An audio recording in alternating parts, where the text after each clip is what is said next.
بسم الله الرحمن الرحيم. السلام عليكم ورحمة الله وبركاته. إن الحمد لله نحمده ونستعينه ونستغفره ونعوذ بالله من شرور أنفسنا ومن سيئات أعمالنا. من يهده الله فلا مضل له ومن يضلل فلا هادي له. وأشهد أن لا إله إلا الله وحده لا شريك له وأشهد أن محمدا عبده ورسوله. فإن أصدق الحديث كتاب الله وخير الهدي هدي محمد صلى الله عليه وسلم وشر الأمور محدثاتها وكل محدثة بدعة وكل بدعة ضلالة وكل ضلالة في النار وبعد. அன்புள்ள சகோதரர்களே சகோதரிகளே தாய்மார்களே, இன்றைய இந்த மார்க்க வகுப்பிலே மனைவிக்கும் தாயிற்கும் மத்தியில் ஒரு ஆண்மகனுடைய கணவனுடைய நிர்வாகம் என்கின்ற தலைப்பில் சில குடும்பவியல் ரீதியான சில முக்கியமான செய்திகளை நான் இந்த இடத்திலே உபதேசமாக ஞாபகப்படுத்திக் கொள்ளலாம் என்று நினைக்கின்றேன்.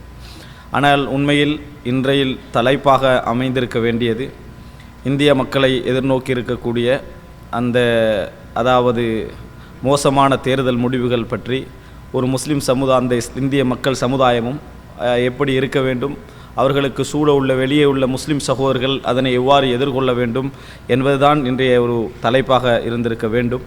என்றாலும் சந்தர்ப்ப சூழ்நிலை காரணமாக இந்த தலைப்பு தேர்வு செய்யப்பட்டு விட்டது. இன்ஷா அல்லாஹ் இந்த வாரத்திற்குள் அது சம்பந்தமான ஒரு விரிவான உரை இன்ஷா அல்லாஹ் நடைபெறும்.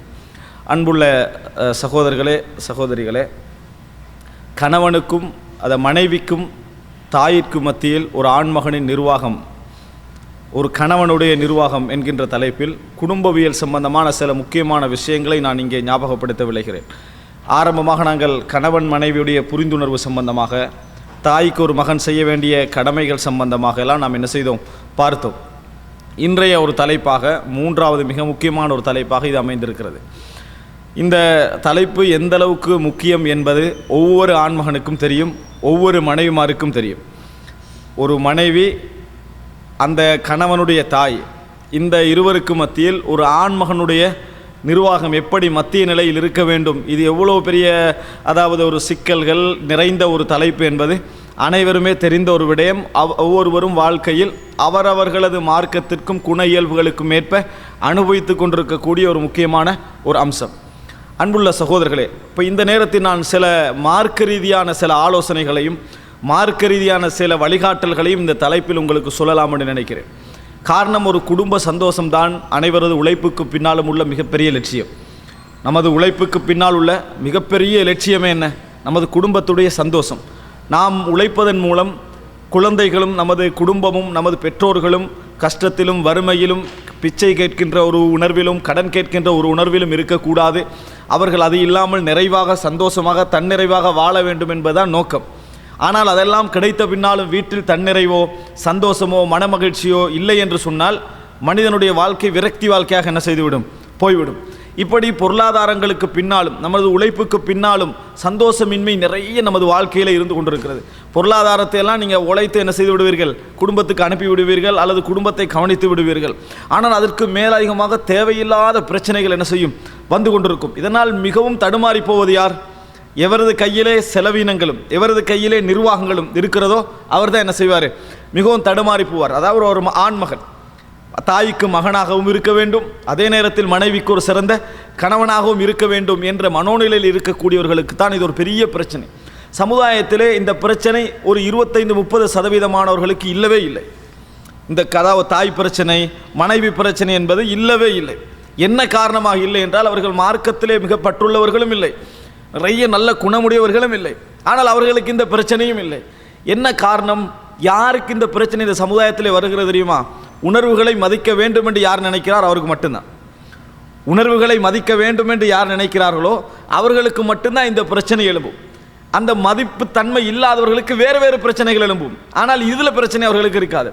உதாரணமாக நமக்கு நிறைய குடும்பங்களை பார்க்கிறோம், அங்கே மனைவிக்கு எந்த விதமான பேச்சு சுதந்திரமும் அவருடைய உணர்வுக்கு எந்த மரியாதை இருக்காது. இதுதான் வேடு, இதுக்காங்க என்ன செய்யக்கூடாது, பேசக்கூடாது. அடுத்தது பேசினா என்ன செய்யும், என்ன நடக்கும்னு அவன் சொல்லவே மாட்டான். ஏன்? அவனோட வாழ்க்கையில் அப்படி ஒரு ரஃப்பான ஒரு தன்மையை வளர்த்து வருவான். அதனால் மனைவி என்ன செய்ய மாட்டா, வீட்டுக்குள்ளே வந்தவுடனே குழந்தைகளும் அடங்கி விடுவார்கள், அந்த மனைவியும் அடங்கிடுவா, தாயும் என்ன செஞ்சிடுவா, அடங்கி விடுவான். அந்த குடும்பங்களை நீங்கள் பாருங்கள், தாய்க்கு மனைவிகளில் பெரிய ஒற்றுமைக்கும்.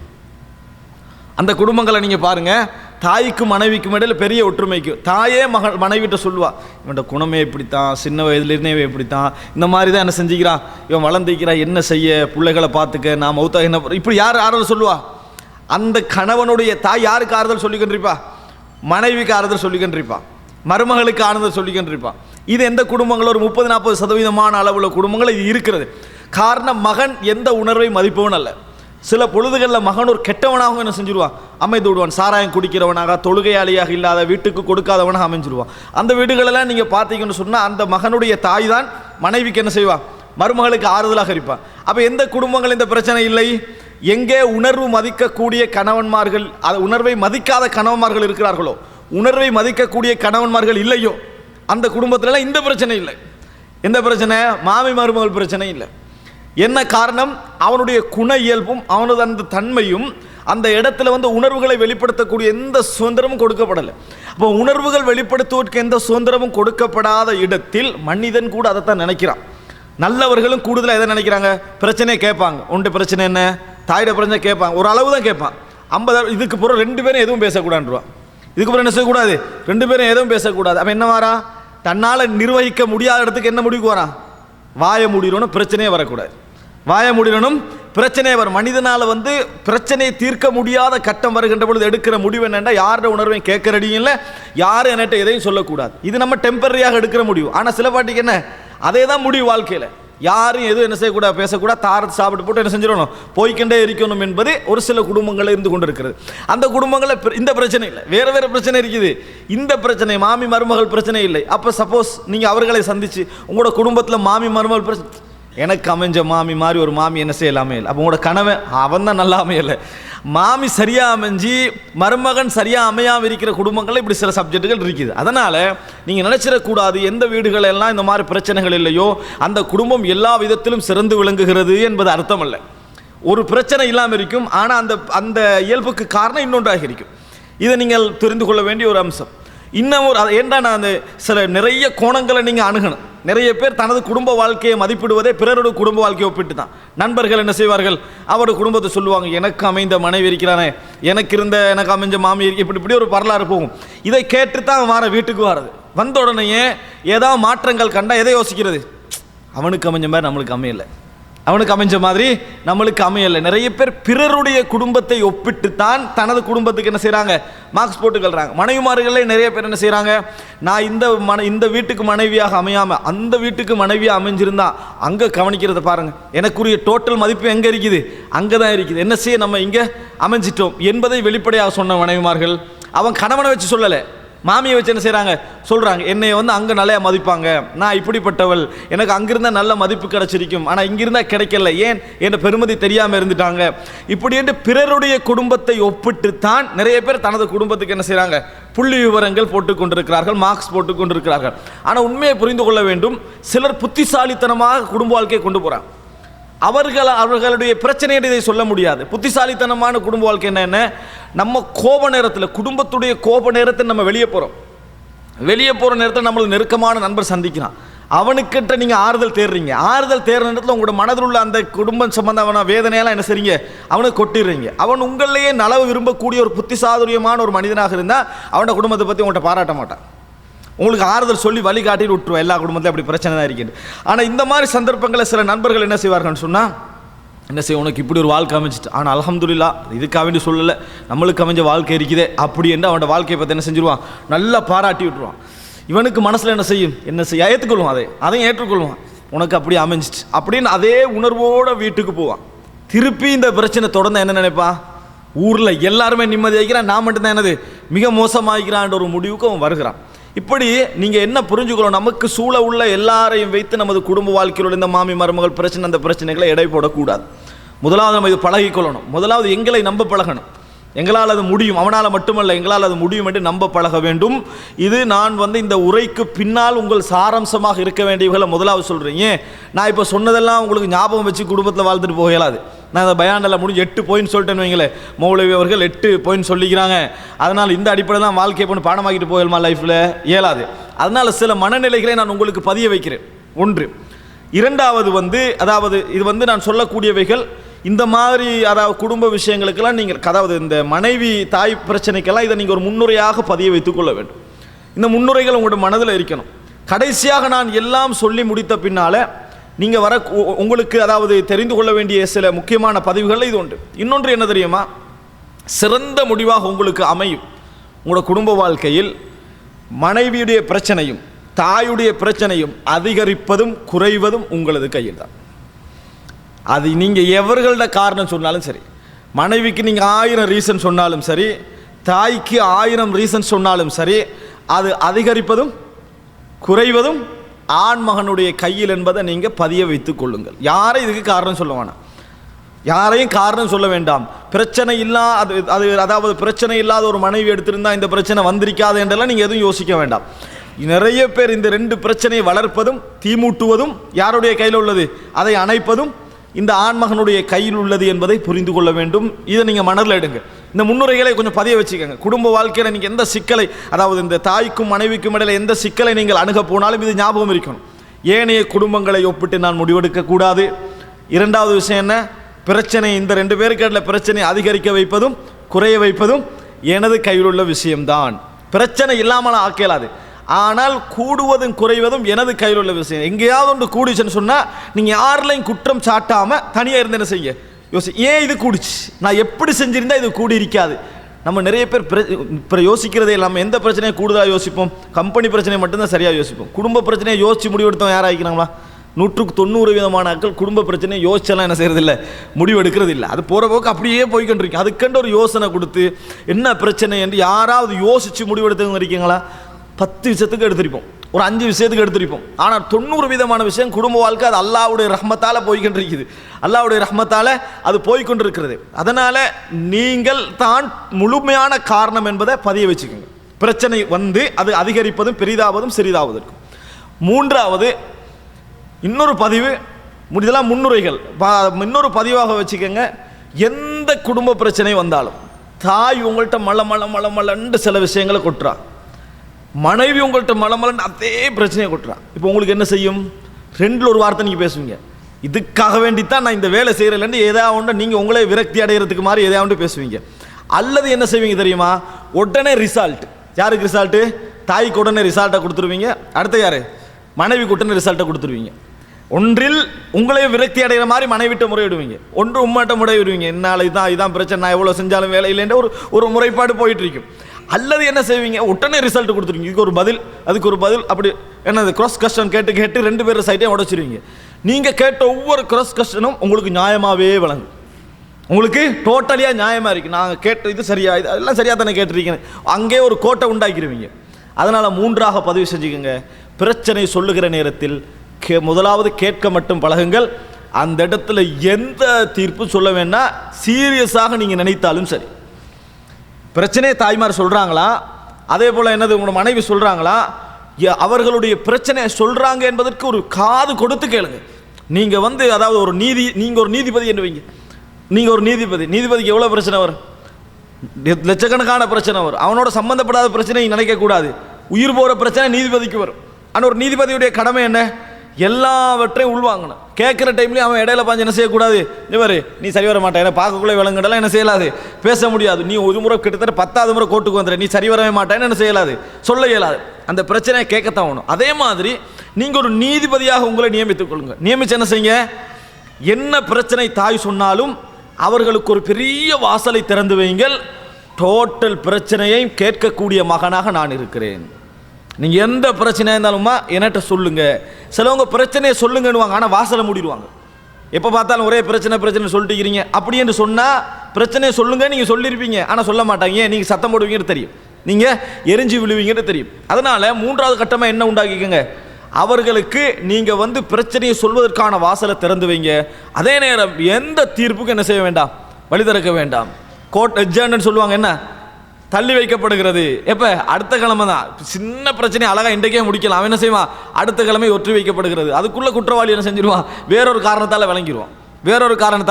விளங்கிடுவான். அதனால் 3வது கட்டமாக மனப்பதிவு உண்டாக்கிங்க. என்ன மனப்பதிவு?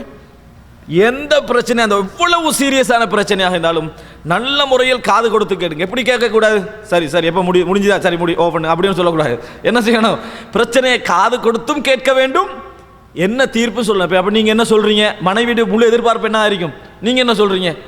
இது நியாயமா அப்படின்னு சொல்ல பார்ப்பாங்க. தாயிட முழு எதிர்பார்ப்பு என்ன இருக்கணும்? அவன் உணர்ச்சி வசமாக பேசுவாங்க. இந்த ரெண்டு இடத்துல நீங்கள் என்ன செய்யக்கூடாது? எந்த முடிவு எடுக்கக்கூட, எல்லா பிரச்சனையும் கேட்க பழக வேண்டும். அந்த இடத்துல பேசவே கூடாது. அந்த இடத்துல பேசவே கூடாது. நீங்கள் உங்களுக்கு இப்போ பதில் சொல்லாட்டி இது சரி வராது. என்ன ஏன்னா இப்போ இதெல்லாம் சொல்லி முடிஞ்ச வர கூட உங்களுக்கு பிரச்சனையை கேட்குற டைமில் வரும், அது சொன்னது சரிதான், ஆனால் இந்த பிரச்சனையை கட்டாயம் பேசித்தான் ஆகணும் மட்டும் தான் ஒரு ஐடியா வரும். எந்த பிரச்சனையாக இருந்தாலும் அந்த செகண்ட் என்ன செய்ய வேண்டாம்? பேச வேண்டாம். இது நீங்கள் மனதில் பதிய வைத்துக் கொள்ள வேண்டும். எந்த பிரச்சனையாக இருந்தாலும் பேச வேண்டாம். அடுத்தது நான்காவதாக புரிந்து கொள்ள வேண்டும், மாமி பற்றி, அதாவது கணவனுடைய தாய் பற்றி பேசக்கூடிய எல்லா விஷயங்களும் மனைவிக்கு எதிரானதல்ல. அதாவது கணவனுடைய தாய் பற்றி இப்போ நான் சொல்லக்கூடிய விஷயங்கள், கணவனுடைய தாய்க்கு இந்த ரைட் இருக்கிறது, அவங்க இப்படி நடந்து கொள்ளலாம், அவர்களுக்கு இன்ன உரிமை இருக்கிறது, நான் பேச போகிறேனே, இது எல்லாம் மனைவிக்கு எதிரானதல்ல, மனைவிக்கும் உரியது. ஏன்? இன்னொரு 10 வருடத்தில் அவர்களும் இதே ஸ்டாண்டர்டில் இருப்பாங்க. இன்னொரு 10 வருடத்தில் அவர்கள் என்ன செய்ய, உதாரணமாக நான் இப்போ இந்த இடத்துல மனைவியுடைய உரிமைகள் அப்படின்னு பேசுகிறேன்னு வைங்களேன், மாமியுடைய உரிமைகள் பேசுகிறேன். இதில் பெண்களுக்கு மிகவும் விருப்பமான பகுதியாக எது இருக்கும்? மனைவியுடைய உரிமைகள் பகுதி இருக்கும், மாமியுடைய உரிமை பகுதி இருக்காது. 10 வருஷத்துக்கு பிறகு இதே சீரியை போட்டால் எது விருப்பமாக இருக்கும்? மாமியுடைய உரிமைகள் பகுதியெல்லாம் என்ன செய்ய விருப்பமாக இருக்க, அவங்கள அதே பொசிஷனுக்கு போகிறாங்க. அதனால் நான்காவதாக மனதில் பதிய வைக்க வேண்டும், இது பெண்களுக்குரியது. சரியா? மனைவியும் என்ன ஒரு பெண், மாமியும் ஒரு பெண், பெண்களுக்குரியது. மனைவி ஆகினால்தான் மாமி ஆகலாம், மனைவி ஆகினா தான் என்ன செய்யலாம்? மாமி ஆகலாம். இந்த ஃபர்ஸ்ட் ஸ்டாண்டர்டில் இருக்கீங்க, அடுத்த செகண்ட் கிளாஸுக்கு என்ன செஞ்சிருவீங்க? போயிடுவீங்க. முதல் தரத்தில் உள்ளது இப்போ பேசப்பட போகுது, 2வது தரத்துக்கு நீங்கள் போவீங்க. அந்த இடத்துல உங்களுக்கு அது என்ன செய்யும்? புரியும். மகளாக இருக்கின்ற பொழுது தாயுடைய கட்டளைகளை நீங்கள் வெறுத்திருப்பீங்க. தாயாக இருக்கின்ற பொழுது இப்போ மாமியிட கட்டளை என்ன செய்றீங்க? மாமியுடைய சில விஷயங்களை வெறுக்கலாம். நாளை நீங்கள் அங்கேயும் போகலாம். மனைவிக்கின்ற சில உரிமைக்கு அதையும் பேசுவேன். ஆனால் நீங்கள் புரிந்து கொள்ள வேண்டிய மிக அடிப்படையான விஷயம் அதுதான். என்ன மிக அடிப்படையான விஷயம்? அதாவது நீங்களும் அந்த ஸ்டாண்டர்டுக்கு வர போறீங்க. அதனால மாமி சம்பந்தமான ஏதாவது உரிமைகள் ரைட்டு கண்டு பேசப்பட்டால், நம்மட மாமி சரி வராது, நம்மட மாமி இந்த மாதிரி இல்லை அப்படின்றலாம் எதையும் யோசிக்காம, நானும் அதே இடத்துக்கு தான் என்ன செய்ய போகிறேன், எனக்கு இஸ்லாம் வழங்கிய உரிமைகள் என்று என்ன செய்ய, அதை நினைத்து கொள்ள பழக வேண்டும். அடுத்ததாக, அதாவது நீங்கள் பார்க்கலாம், மனைவியுடைய வெறுப்பு என்பது மாமியோட மட்டும் நிற்காது. மனைவியுடைய வெறுப்பு என்பது கணவனுடைய தங்கச்சி, கணவனுடைய தாத்தா, கணவனுடைய தம்பி, கணவனுடைய தம்பியுடைய மனைவி, விளங்கிட்டா, இங்கெல்லாம் போகும். 2வது மருமகள், 3வது மருமகள், அதான் மைனி, இது எல்லாம் போகுமா இல்லையா? எல்லா பகுதிக்கும் என்ன செய்யும்? போகும். அதனால் இந்த வெறுப்பு என்பது எதனோடு சம்பந்தப்பட்டது என்பதை புரிஞ்சுக்கணும். அல்லது வெறுப்பு என்று சொல்றதை விட தூரம் என்பது, இடைவெளி என்பது எதனோடு சம்பந்தப்பட்டது. ஏன் அது மாமியோட மட்டும் நிற்கிதில்லை, மாமியோட மட்டும் நிற்காது. பெரும்பாலும் மாமியோட உள்ள பிரச்சனையெல்லாம் யாருக்கு சேர போகும்? உங்களோட தங்கச்சி அப்படின்ற ஒரு பகுதிக்கு போகும், உங்களுடைய தாத்தான்ற ஒரு பகுதிக்கு போகுமா இல்லையா? அடுத்தது 2வது ஒரு மருமகள் வந்திருப்பாங்களே, அந்த மருமகளுக்கு போகும். எல்லாருக்கும் சார்பாகத்தான் அது என்ன செய்யும்? வேலை செய்யும். அப்போ இது எதை வைத்து வருகிறது என்பதை நீங்கள் புரிந்து கொள்ள வேண்டும். கணவனுடைய உறவுகள் அனைத்தையும் இது சாரும், கணவனுடைய உறவுகள் அனைத்தையும் இது சாரும். இதுக்கு என்ன காரணம்? எங்கிருந்து வருகிறது? எனவே இதெல்லாம் நீங்கள் நிறைய பிரச்சனையாக பார்க்கவும், நிறைய கணவன்மார் என்ன நினைக்கிறாங்கன்னா, எனது தங்கச்சிக்கு எதிர்ப்பு, எனது மாமிக்கு எதிர்ப்பு, என் குடும்பமே இவளுக்கு பிடிக்குதில்லைன்னு. உங்களோட குடும்பமெல்லாம் பிடிக்காமலாம் இல்லை, அதனால் வெறுப்பின் காரணமாக செயல்பட இங்கே ஒரு சப்ஜெக்ட் இருக்குது. ஏன் பிடிக்காம இருக்கிறாங்கிறதுக்கு ஒரு சப்ஜெக்ட் இருக்குது. சில குடும்பங்களை பாருங்கள், தனது சொந்த தாய் அதாவது தந்தையை விட கூடுதலாக மாமியோட குடும்பத்தை என்ன செய்வாங்க? விரும்பக்கூடிய மருமகள் மாதிரி நிறைய பேர் நீங்கள் காணுவீங்க. அது மாதிரி இருக்காது, அந்த அளவு விருப்பமாக அவர்கள் இருப்பார்கள். அந்த இடத்துல இந்த காரணம் இல்லை, நல்லா அவதானிச்சு பார்த்தா வழங்கும். அந்த இடத்துல நீங்கள் இப்போ நான் சொல்லக்கூடிய அந்த காரணம் இருக்காது. அதுக்கு மாமியும் காரணம் இல்லை, மருமகளும் காரணம் இல்லை. ஒரு குறிப்பிட்ட ஒரு சப்ஜெக்ட் இருக்கிறது, அது அந்த இடத்துல என்ன செய்யாது? இருக்காது என்பதை நம்ம என்ன செய்ய வேண்டும்? புரிந்து கொள்ள வேண்டும். அடுத்ததாக ஒப்பீட உற்றுணும். ஒப்பீடு என்ன?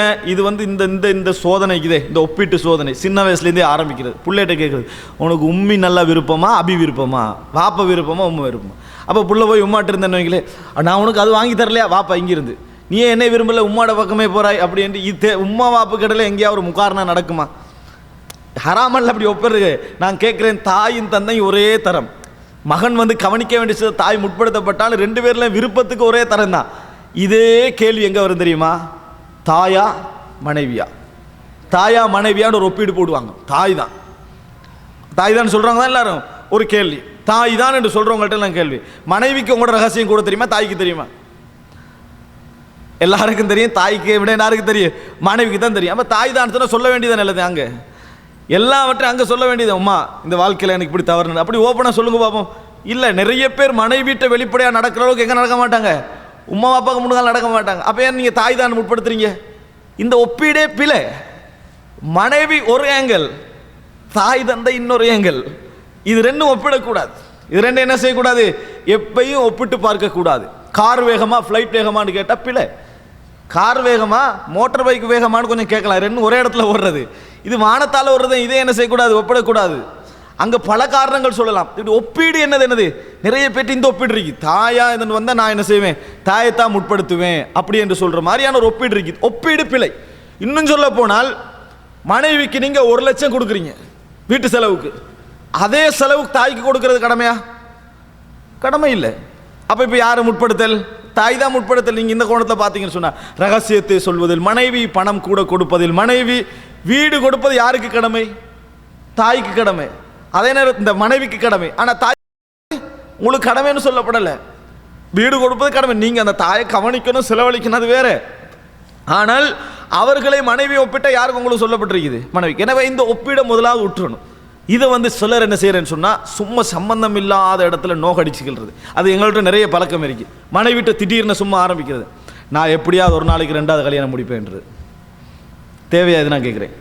நாங்கள் ஏன் சும்மா இருக்கிற டைமில் நல்லா பேசிக்கிட்டு இருப்பீங்க, சரியா? சரி, திடீர்னு உண்டாக்குறது. அதை எடுத்து இஸ்லாத்தில் இருக்குது. என்னமோ பயம் பண்ண, இவனுக்கு தைரியம் இல்லை, செய்ய தைரியம் இல்லை. மனைவிட்ட சண்டை பிடிச்சி வாயளவில் நிரூபிக்கிறது.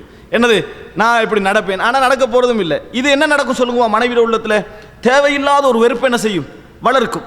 தேவையில்லாத ஒரு வெறுப்பை வளர்த்து, இதே மாதிரி தாயிட்ட மனைவிட்ட சொல்கிறது என்ன, இங்கே பாரு, சும்மா நல்லா பேசிக்கிட்டு இருக்கிற டைமில் தாயா நீ என்று வந்து எனக்கு தாய் தான் முக்கியம். ரசூல் ஸல்லல்லாஹு அலைஹி வஸல்லம் சொல்லிக்கிறாங்க, முதலாவது தாய் என்று சொல்லிக்கிறாங்க. அப்படி ஒரு பிரச்சனையும் இல்லை.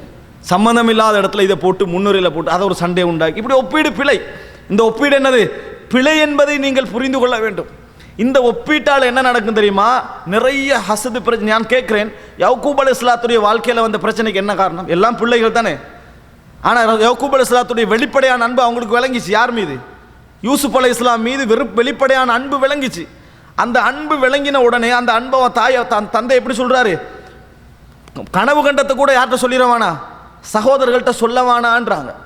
சகோதரர்கள்ட்ட சொல்லவானான்னு சொல்ற அளவுக்கு அவர் அன்பா இருக்கிறார். அவங்களே என்ன சொல்றாங்க? எங்களை விட யாருக்கு விருப்பம், தந்தைக்கு யார் விருப்பமா இருக்குது? யூசுப் அலைஹிஸ்ஸலாம் விருப்பமா இருக்கு. எந்த அளவுக்கு போச்சு? சொந்த சகோதரர்களை கொலை செய்யற இடத்துக்கு போச்சு. சொந்த சகோதரர்களை சந்தேகப்படுற இடத்துக்கு போச்சு. ரசூல் ஸல்லல்லாஹு அலைஹி வஸல்லம் சொன்னாங்க, எல்லா நிஅமத்துகளையும் வெளிப்படையாக பேச வேண்டாம். ஃபஇன்ன குல்ல நிஅமத்தின் மஹ்சூதா, எல்லா அருள்களும் பொறாமைப்படத்தக்கவைகள். எல்லார்ட்டையும் எல்லா நியமத்தையும் சொல்லி, எனக்கு அது கிடைச்சதுன்னு ஊர் ஃபுல்லாக பரப்பக்கூடாது, எனக்கு இந்த பதவி கிடைச்சதுன்னு ஊர் ஃபுல்லாக பரப்பக்கூடாது, எனக்கு இந்த அருள் கிடைச்சதுன்னு பரப்பக்கூடாது. ஏன்? உங்களை விரும்புகின்ற நல்லவர்களும் இருப்பார்கள், உங்களோடு நல்லவர்களாக இருக்கக்கூடிய உங்களை விரும்பாதவர்களும் இருப்பார்கள். பொறாமை என்ன செய்யும்? அவசரமாக மனிதனுக்கு வந்துவிடும். அப்போ முதலாவது என்ன விளங்கணும்? மனைவிட்ட யார்கிட்ட அன்பை வெளிப்படுத்தணும் என்று பழக வேண்டும். என்றால் அன்பு என்கின்ற உள்ளம் என்ன செய்யும் என்றால், ஒப்பீடை கூடுதலாக வெறுத்து கொண்டே இருக்கும். ஒருவர் மீது உள்ள அன்பு இருக்குதே, ஒப்பீடை வெறுத்துக்கொண்டே இருக்கும். நீங்க ஒரு அன்பு வச்சிருந்தீங்கன்னு சொன்னால் ஒப்பீடு இதுவா அதான் இருக்கு. ஏன் ஆயிஷாலாம் என்ன செஞ்சாங்க? விளையாட்டு பார்த்துட்டு இருக்கோல, விளையாட்டு பார்த்து ரசூலுல்லாஹ் கேட்குற ஹஸ்புக் போதுமானு கேட்குறாங்க. என்ன சொன்னாங்க? போதாது. போதுமா? போதாது. 3 முறை சொல்லிட்டு கடைசியில் போதும் பண்ணாங்க. சொல்லிட்டு ஆயிஷாலாம் என்ன சொன்னாங்க? எனக்கு அந்த விளையாட்டை பார்க்குற ஆசையெல்லாம் இருக்கல, நபி அவர்களிடத்தில் நான் எந்த தரத்தில் இருக்கிறேன் என்று பார்க்க வேண்டும் என்று தான் எனக்கு இருந்தது. என்ன காரணம்? எவ்வளோ எனக்கு, இதை நீங்கள் புரிஞ்சுக்கொள்ளணும். ரசூல் ஸல்லல்லாஹு அலைஹி வஸல்லம் அவங்கள்ட்ட என்ற அளவு என்ன, என் ரேஞ்ச் என்ன, அதான் அவட எதிர்பார்ப்பு. அப்போ என்ன புரிஞ்சுக்கங்க, நீங்கள் முதலாவது ஒப்பீடு விளையாட்டுகளை விட்டுருங்க, சரியா? இதெல்லாம் நீங்கள் பாருங்க, ஓ இதெல்லாம் தேவையில்லாமல் நம்ம இதெல்லாம் ஹக்க நடிச்சுட்டு இருக்கிறோம் நம்ம. ஓ இது சரிதான், நாங்கள் ஒரு நாள் வீரமாக பேசினதெல்லாம் சரிதான். மனைவிட்ட பேசக்குள்ள கூட என்ன செய்யணும்? நீ இந்த ஏங்கல்ல இந்த இடத்துக்கு யாருமே வர முடியாது, இந்த ஏங்கல்ல இந்த இடத்துக்கு யாருமே வர முடியாது. அடுத்தது தாயிட்ட சொல்லக்குள்ள என்ன செய்யணும்? தாயின் இடத்துல வச்சு இந்த இடத்துல மனைவி வர முடியாது, அது தாயிட்ட. இது மனைவிட்ட சொல்ல வேண்டியது தாயிட்ட சொல்றது வீரம், தாயிட்ட சொல்ல வேண்டியது போய் மனைவிட்ட சொல்றது வீரம். மனசுல இஹ்லாஸா இருக்கிறான்னு அர்த்தம் இருக்கு. இந்த மாதிரியான விஷயங்கள் என்ன செய்ய வேண்டும், விட்டுவிட வேண்டும். இப்போ நான் சொல்லுகின்ற இந்த அடிப்படைகளை நீங்கள் ஞாபகம் வச்சுக்கோங்க. அடுத்தாக நீங்கள் பாருங்கள், மிக முக்கியமான விஷயம், மனைவிமார்களில், அதாவது தாய்மார்களில் மனைவி இல்லாத மகனை விரும்பக்கூடிய தாய்மார்கள் இல்லை. மகனுக்கு மனைவி இல்லாமல் போக வேண்டும் என்று விரும்பக்கூடிய தாய்மார்கள் இருக்கிறாங்களா? இல்லை. என் மகன் எப்படியோ ஒரு மனைவியோடு வாழ வேண்டும் என்ற தாய்மார்கள் தான் இருக்கிறாங்க. ஆனால் என் கணவனுக்கு தாய் இல்லாமல் இருந்தால் நன்றாக இருக்கும் என்று விரும்பக்கூடிய மனைவிமார்கள் இருக்கிறாங்க. அதை நல்ல முறையில் விளங்கிக்கொள்ளணும். எல்லா தாய்மார்களும் இப்போ நான் சொல்கிற விஷயங்களை நீங்களும் பெண்களும் அவங்களுக்கு எதிராக எடுக்கக்கூடாது. ஏன், நீங்களும் ஒரு 10 வருஷத்தில் அதே இடம் திருமணம் அந்த இடத்துக்கு போகிறவங்க இருக்கிறாங்க நிறைய பேர். அதனால் மனைவிமார்கள் என்றவர்கள் தன்னை மாமி என்ற இடத்துல வச்சு நினச்சி பாருங்க, உங்களது மகனுக்கு மனைவி இல்லாமல் இருப்பதை நீங்கள் என்ன செய்ய மாட்டீங்க, விரும்ப மாட்டீங்க. ஆனால் தாய்மார்கள் என்ன செய்வாங்க, தன் மகனுக்கு மனைவி இல்லாமல் இருப்பதை விரும்ப மாட்டாங்க. ஆனால் மனைவிமார்கள் தனது தாய்க்கு ஒரு பொழுது என்ன, அதாவது கணவன் இல்லாமல் தனது கணவனுக்கு தாய் இல்லாமல் இருப்பதை என்ன செய்வார்கள், விரும்புவார்கள். நிறைய பேர் இருக்கிறாங்க. இந்த மாமி மௌத்தாகிட்டா நம்மளுக்கு பிரச்சனை முடிஞ்சுது, வாழ்க்கை சந்தோஷமாக போகும். ஆனால் அவ்வளவு பிரச்சனைக்கு மத்தியிலும் இவள் இல்லாமல் போனால் நல்லாண்டெல்லாம் சொல்கிற தாய் ஒரு நாள் என்ன செய்ய மாட்டா, எனக்கு என் மகன் அதாவது மனைவி இல்லாமல் இருப்பதை விரும்ப மாட்டா. எனவே எந்த அன்பு இல்லை வேகமாக இருக்குது, தாய் அன்பு என்பது மகன் பக்கம் வேகமாகத்தான் இருக்கும். விவாகரத்து என்று நடந்துட்டால் மனைவி இன்னொருவரை திருமணம் முடிக்கலாம், அப்படித்தானே? இது இயல்பு. தனது கணவனுடைய கண்ணியத்தை காத்து இதற்கு பின்னால் திருமணம் முடிக்க மாட்டேன் என்றிருந்த மனைவிமார்கள் இல்லை. பிள்ளைக்காக வேண்டி திருமணம் முடிக்க மாட்டேன் இருந்த தாய்மார்கள் தானே செய்கிறாங்க, இருக்கிறாங்க. அந்த மனைவியாக இருந்தாலும் எதுக்காக நினைப்பாங்க, தாய். சரி, அந்த தாய் என்கின்ற உணர்வில் நான் கணவன் முடிக்க மாட்டேன், எனக்கு 2 பிள்ளை நான் ஒழுங்காக வளர்ப்பது தான் எனது லட்சியம் என்று இருந்துருவாங்க. இது நீங்கள் புரிந்து கொள்ள வேண்டிய சில முன்னுரைகள். இது அடிப்படை. மௌனமாக இருப்பது, தேவையில்லாத ஒப்பீடுகளை தவிர்ப்பது, மனைவியுடைய அந்தஸ்தையும் இந்த ரேஞ்சையும் ஒப்பிட்டுக்கின்றிருப்பது, இது போன்ற விஷயங்கள் என்ன செய்ய வேண்டும், நம்ம ஆழ்ந்து அறிய வேண்டிய சில முக்கியமான அம்சங்கள். இது ஒரு அம்சம். இந்த முன்னுரைகளில் இன்னொரு விஷயம் என்னன்னு சொன்னால், கணவனுக்கென்று சில இயல்பு இருக்குது. அதாவது ஒரு ஆண்மகனுக்கென்று சில குணங்கள் இருக்குது, பெண்களுக்கென்று சில குணங்கள் இருக்கின்றன. இதிலையும் ஒவ்வொரு குடும்ப பிரச்சனையும் கூடுவதும் குறைவதும் சூழ்நிலை காரணம் இருக்குது, குணநிலை காரணம் இருக்குது, மனநிலைகள் காரணம் இருக்கின்றன, பொருளாதார சூழல் காரணம் இருக்கின்றன. வெறுமனை பிரச்சனைக்கு அந்த பிரச்சனை மட்டும்தான் காரணம் என்பதல்ல. இதிலையும் கணவனோட, அதாவது நடுவில் இருக்கக்கூடிய ஆண்மகனுடைய டீலிங் இருக்குது, இது காரணமாக இருக்கின்றன. இப்படி நிறைய விஷயங்கள் காரணமாக இருக்குது. சில மனைவிமார்கள் அமைந்திருப்பார்கள், ஒன் ஷொட்டாக பேசுகிற மனைவிமார்கள், கேட்டால் என்ன செய்யும், வெட்டுண்டு துண்டா பதில் வர மனைவிமார்கள் இருப்பாங்க. இதை கணவன் என்ன செஞ்சு கொள்வான், பொறுத்துக்கொள்வான் தனது மனைவி என்று சொல்லி. ஆனால் யாருக்கு இது மெச்சாகாது, மாமிக்கும் மெச்சாகாது. இது பிரச்சனைகளை வளர்க்க வாய்ப்பு இருக்குது. சில மனைமார் அமைவாங்க, எல்லா வகையிலும் சொஃப்டாகவும் குணமாக இருக்கிறது. அங்கே மாமி உரமாக இருந்தாலும் இந்த சொஃப்ட் குணம் என்ன செஞ்சிடும், பிரச்சனையை குறைத்து விடும். இங்கே மாமி நல்லாக இருந்தாலும் இந்த பேச்சுவார்த்தை என்ன செஞ்சிடும், பிரச்சனையை கூட்டிவிடும். இப்படி பல சிக்கல்கள் இருப்பதை நீங்கள் என்ன செய்யணும், புரிந்து கொள்ளணும். அப்போ எல்லா விஷயத்திலும் நீங்கள் மனதுக்கு உள்வாங்க வேண்டிய விஷயம் என்ன தெரியுமா, நீங்கள் தான் இந்த பிரச்சனையை கூட்டுவதும் குறைப்பதும். இதை என்ன உங்கள் 2 பேரும் யாரை நீதிபதி ஆக்குறாங்க, உங்களே தான். நீ சொல்லு மகனன் அடிப்படையில் உங்களே முன்னிறுத்துவாங்க, கணவன் அடிப்படையில் அவர்களை முன்னிறுத்துவார்கள். இதெல்லாம் நம்ம புரிந்து கொள்ள வேண்டிய விஷயம். இன்னொரு அம்சம் என்னன்னு சொன்னால், இதிலேயே இன்றைக்கு வராசத்தாக்குற ஒரு நிலைமை வருது. வராசத்தின என்ன, மரபாக்கம் செய்யுது. தமிழில் சொல்கிறோம் மரபாக்கம். மரபாக்கம்னா என்ன தெரியுமா, எல்லா டிவி சேனல், பேப்பர், ரேடியோ, பேச்சுவார்த்தை எல்லாத்துலேயும் மாமி மருமகள் ஒரு பனிப்போர் உண்டாக்கிட்டாங்க. இது நல்லா வளர்த்துட்டு வச்சுக்கிறாங்க. எந்த அளவுக்கு இப்போ ஆயிட்டேன்னா, இது உலகத்தில் காகிதாக்கல்ல உண்டு, இப்படி ஒன்றது ஒரு காகித அடிப்படைகளில் உண்டு, நடந்து தான் ஆகணும் அப்படி என்ற அடிப்படையில் என்ன செஞ்சுட்டு மாறிட்டு, மாமி மகள் பிரச்சனை என்பது மீடியாக்களில் காட்டினாலும் பெரிய பிரச்சனையாக தான் என்ன செய்யுது, அதை காட்டுது. ஒரு பத்திரிகையில் வாசித்தாலும் நல்ல செய்தி வாசிக்க மாட்டான். எப்படி ஒரு மாமி மகளும் சிறந்த முகையில் வாழ்ந்தாரும் எந்த பேப்பரையை பார்ப்பீங்களா, இல்லை சண்டை பிடிச்சி லாமனை ஊற்றி எரிச்சு விட்டான்னு தான் என்ன செய்வீங்க, ஒரு செய்தியை பார்ப்பீங்க. எங்கேயாவது பிரச்சனை சண்டையும் அழிவு நடந்திருந்தா அந்த செய்தி அப்படியே பத்திரிகை ஆக்கிடுவான். எங்கேயும் நல்ல செய்திகள் பத்திரிகையில் வரதில்லையே, ஏதாவது மாற்றி நடந்தால் தான் ஒரு 2 பேர் நல்ல முறையில் வாழ்ந்தார்கள் முன்மாதிரின்னு வரவே வராது. என்ன வரும் தெரியுமா, அடிச்சுட்டு செத்தாங்கன்னு சொன்னால் அதான் செய்தி, தலைப்பு செய்தியாக வருவதை நம்ம பார்க்குறோம். இதனால் என்ன நடக்குது தெரியுமா, திருமணம் முடிக்கக்குள்ளேயே டோட்டல் அனுபவம் பட்ட அந்த மனைவி தன் மகளுக்கு ஏன்னா அவன் நல்லா அனுபவப்பட்டுட்டா மாமிட்டால, இங்கே பாரு நான் நல்லா பாடுபட்டிக்கிறேன், இப்போ நீனும் போகிறது எங்கே, இந்த மாதிரி இடத்துக்கு தான், நீ முதலாவது என்ன செஞ்சிடணும்னு அத்தனை வழியையும் என்ன செய்கிறது, பிரிக்கக்கூடிய வழியெல்லாம் என்ன சொல்லி கொடுக்குறது. அப்போ என்ன நடக்குது? மரபாக்கம் உள்ளத்தில் செய்யப்பட்டதுனால என்ன நடக்கும்? இது மாதிரி நிறைய பேர் இந்த மிடில் ஈஸ்டில் வாழக்கூடிய, வெளிநாட்டில் வாழக்கூடியவங்கலாம் பேசுகிற சிலவங்களை பார்த்தீங்கன்னா, குடும்பம் வாழக்கூடிய, அல்ஹம்துலில்லாஹ் நாட்டில் உள்ள பிரச்சனைகள் இங்கே இல்லை, என்னடா இந்த தீவிரவாத பிரச்சனைகளான்னு பார்த்தா இல்லை, மாமி மருமகள் பிரச்சனை இல்லை, அடுத்து விட்டு பிரச்சனைகள் இல்லை, அந்த குடும்பத்தில் பிரச்சனை இதுதான் சொல்கிறாங்க. என்ன அல்ஹம்துலில்லாஹ் பிரச்சனைகள் எதுவுமே இல்லாமல் நம்ம வாழ்ந்து கொண்டிருக்கிறோம். என்ன இவங்க நினைக்கிறாங்க பிரச்சனை இல்லைன்னா என்ன தெரியுமா? தூரத்தில் இருக்கிறதா பிரச்சனை இல்லை, அந்த குறிப்பிட்டு ஓடி வந்துட்டோம், அதனால் நம்ம எல்லாம் என்ன செய்கிறோம்? நிம்மதியாக இருந்து கொண்டிருக்கிறோம். நீங்கள் ஒரு பிரச்சனை இழந்தால் ஒரு நன்மையை இழப்பீர்கள், ஒரு பிரச்சனை இழந்தால் நன்மையை இழப்பீர்கள். அண்மையில் ஒரு நிகழ்ச்சியில் ஒரு செய்தி பார்த்தேன். என்னன்னு சொன்னால், பிள்ளைகள் இருக்கிறாங்களே, பிள்ளைகள் இன்றைக்கு மிச்சமே பிள்ளைகளுடைய குற்றச்சாட்டாக முன்வைக்கிறாங்கன்னா வம்பு பிடிக்கிறது. வீட்டுக்கு யாராக வந்தால் வரவானான்னு சொல்கிறது, தூர போங்கன்னு சொல்கிறது, பொருளை வந்து இது ஏண்ட பொருள் தான் யாரும் கொடுக்க மாட்டேன்னு சொல்கிறது. இந்த காலத்து பிள்ளைகள்லாம் ஏன் இப்படி அடம் பிடிக்கிறாங்க கேட்டால் கெமிக்கலாம், இன்றைக்கு உள்ள சாப்பாடு கெமிக்கலால் வந்த வினை அப்படின்று இப்படி இவங்களாம் ஒரு கற்பனை பண்ணி என்னது கெமிக்கல் தான் இதுக்கெல்லாம் காரணம் அப்படின்னு முடிவெடுத்திக்கிறாங்க. ஆய்வெல்லாம் செஞ்சு அதெல்லாம் காரணம் இல்லை. இப்போ நீங்கள் சொன்னீங்களே என்ன நிம்மதியாகிறோம்ண்டு, அதனுடைய விளைவு தான் இது.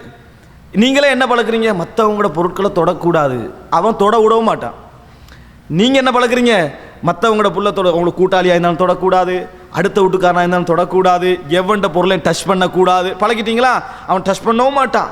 அதுக்கு எங்களை உங்கள் பெற்றோர்கள் பாராட்டுவாங்க, மாஷாலா இவன் வந்து மற்றவனுக்கு ஒன்றும் கொடுக்கவும் மாட்டான், அவனும் யார்கிட்டையும் என்ன செய்ய மாட்டானா, எடுக்கவும் மாட்டானா. அது உங்களோட தர்பியா தான். அவன் யாருக்கும் எடுக்க மாட்டான் கொடுக்க மாட்டான்னு தர்பியா ஏன் வந்தது தெரியுமா? அவன் வந்து இன்னொருத்தனுக்கு கொடுக்குற குடும்பம் மட்டும் காணலை. இங்கே பிள்ளைகள்கிட்ட நாட்டில் இருந்த டைம் என்ன செஞ்சது? உங்களுக்கு சூழ யார் இருந்தார்கள்? பெரியம்மா இருந்தாங்க, சாட்சி இருந்தாங்க, எல்லாரும் இருந்தாங்க. காலையில் போயிட்டு அந்திக்கு வர வாய்ப்பு இருந்தது, கொடுத்தாங்க, எடுத்தாங்க, எல்லாம் செஞ்சாங்க தானே. இது அவன் கண்டு அட்லீஸ்ட் வெளி உலகத்துக்கு கொடுக்காட்டியும் கூட தன் உள் வாழ்க்கையில் என்ன செஞ்சான்? ஒரு கொஞ்சம் குடும்பம் அவங்களுக்கு கிடைச்சிது, கொடுத்து எடுத்து பழகி அது பழகிட்டான். ஆனால் சில இடத்துல என்ன செய்யுது? அது நடக்காமிக்கிறதுக்கு என்ன காரணம்? இதுதான் காரணம். என்ன? உங்களுக்கு அந்த சூழல் இல்லை. அதனால பிள்ளைகளுடைய குணநலன்கள் பாதிப்பதற்கு உங்கள் சூழலையும் கொஞ்சம் யோசிங்க. ஒரேடியாக விஞ்ஞானிகள் மாதிரி கெமிக்கல்னு முடிவெடுத்துறாம என்ன நம்மளுக்கு பின்னணி என்ன என்றதை, குழந்தை வளர்ப்பில் அது எப்படி எஃபெக்டை உண்டாக்குறது, நீங்கள் என்ன முறையில் வளர்ந்தீர்கள், குழந்தைகள் என்ன முறையில் வளர்க்கப்படுகிறார்கள், சூழல் என்ன, இந்த சூழல் என்ன, இதை நீங்கள் புரிந்து கொள்ள வேண்டும். மனநிலை சரியாக என்ன செய்ய வேண்டும்? இருக்க வேண்டும். எனவே அன்புள்ள சகோதரர்களே, நாம் தெரிந்து கொள்ள வேண்டிய விஷயம் என்னன்னு சொன்னால், நம்ம தெரிந்து கொள்ள வேண்டிய அடிப்படையான விஷயம் என்னன்னு சொன்னால், இந்த மாதிரியான பதிவுகள் நம்மிடத்தில் இருக்க வேண்டும். குடும்ப வாழ்க்கை அணுகின்ற பொழுது நம்ம நினைக்கிற மட்டும்தான் சரி, நம்ம பிரச்சனையை எப்படி அணுகிறோமோ அது மட்டும்தான் சரி என்ற கோணத்தில் என்ன செய்ய வேண்டாம்? பார்க்க வேண்டாம். நிறைய பேர் அந்த ஸ்டைட் சிந்தனை இருப்பதனால நிறைய பிரச்சனைகளை அணுகிக்கொள்ள முடிவதில்லை. அன்புள்ள சகோதரர்களை, இரண்டாவது கட்டமாக, முதல் கட்டம் நான் சொல்லி முடிச்சுட்டேன், இரண்டாவது கட்டமாக நாம் தெரிந்து கொள்ள வேண்டிய அடிப்படையான விஷயம், மனைவி அதாவது கணவனுடைய தாய்க்கு கடமை செய்வது, வேலைகள் செய்வது கடமையா? இதான் நம்ம ரெண்டாவது ஸ்டெப்பில் தெரிஞ்சு கொள்ள வேண்டியது. மனைவி இருக்குதே, கணவனுடைய தாய்க்கு இந்த மாதிரி அதாவது அன்றாட வேலைகளோ அது இதுகள் செய்து கொடுப்பது கடமையா? இது நீங்கள் புரிஞ்சுக்கிறோம். அன்புள்ள சகோதரர்களே, சகோதரிகளே, இஸ்லாம் வந்து கணவனுக்கென சில கடமைகள் வைத்திருக்கின்றன, மனைவிக்கென சில கடமைகள் வைத்திருக்கின்றன. அந்த கடமையில் இது வராது. அந்த மனைவிக்கு என்ன சொல்லலாம்? எனக்கு உங்கள் தாயை பார்ப்பதுன்ற எந்த கடமையும் எனக்கு என்ன இல்லை என்று தாராளமாக என்ன செய்யலாம்? மனைவிக்கு சொல்வதற்கான முழு உரிமை இஸ்லாம் வழங்கி வச்சு, எந்த செய்தியும் ஆதாரமும் இல்லை. மனைவி வந்து கட்டாயம் அவங்களுக்கு நிறைய இந்த கணவன்மார் வந்து அப்படி ஒரு கன்வீனியன்ஸ் பண்ணுவாங்க. என்ன தெரியுமா? உனக்கு அவங்களும் தாய் மாதிரி தானே, முதல்ல இதை விட்டுருங்க சரியா, உனக்கு இவங்களும் தாய் மாதிரி தானே, அதுவும் ஒரு உம்மா தானே அப்படின்னு சொல்லுவாங்க. சரி, மனைவிட தாய் உங்களுக்கு தாய் மாதிரி தானே, அந்த கவனிப்பு நடக்குதா? இந்த நீதி பேசுகிற டைமில் அந்த கவனிப்பு நடக்குதா? நடக்கலை. அதனால் இந்த வார்த்தையை என்ன செய்யணும்? நம்ம எது ரைட்டோ அதை மட்டும் பேசுங்க, எது உரிமையாக அதை மட்டும் பேசணும். தாய் மாதிரி தானே என்ற ஒரு வார்த்தை சொந்தக்காரராக தான் பேசலாம். ஒரு பெரியம்மா வைக்கிறாங்க, சாட்சி ஆகிக்கிறாங்க, ஏற்கனவே சொந்தத்துக்குள்ள திருமணம் முடிச்சுக்கணும்னா தாய் மாதிரி என்று சொல்லலாம். தாய் மாதிரி ஆக மாட்டா. மகள் ஒரு பிழை செஞ்சால் தாய் என்ன செய்ய மாட்டா? கணக்கெடுக்க மாட்டா. மருமகள் பிழை செஞ்சால் என்ன செய்வா? இப்போ ஒன்று மகள் மனைவி செஞ்சு போயிட்டு இருக்கிற வேலையை இப்படி செய்யக்கூடாது, அதை பிரிக்கணும் அப்படின்னு என்ன செய்யும்? ஒரு வழிகாட்டம் நடக்கும். தாயிட்டு நடக்குமா இல்லையா? ஆனால் மகளாக இருந்தால் ஏதோ மகள் கஷ்டப்பட்டுக்கிறாள், பிள்ளைய பற்றி போட்டு மிச்சம் கஷ்டப்படுற அப்படி ஒரு காரணம் சொல்லிட்டு போயிட்டே இருப்பாங்களா இல்லையா? அதனால் தாய் மாதிரி என்று தாய் இல்லை, தாய் மாதிரி என்று ஒன்று இல்லை இஸ்லாத்தில். ஒன்றில் தாய் அல்லது முடிஞ்சுது, அவ்வளவுதான்.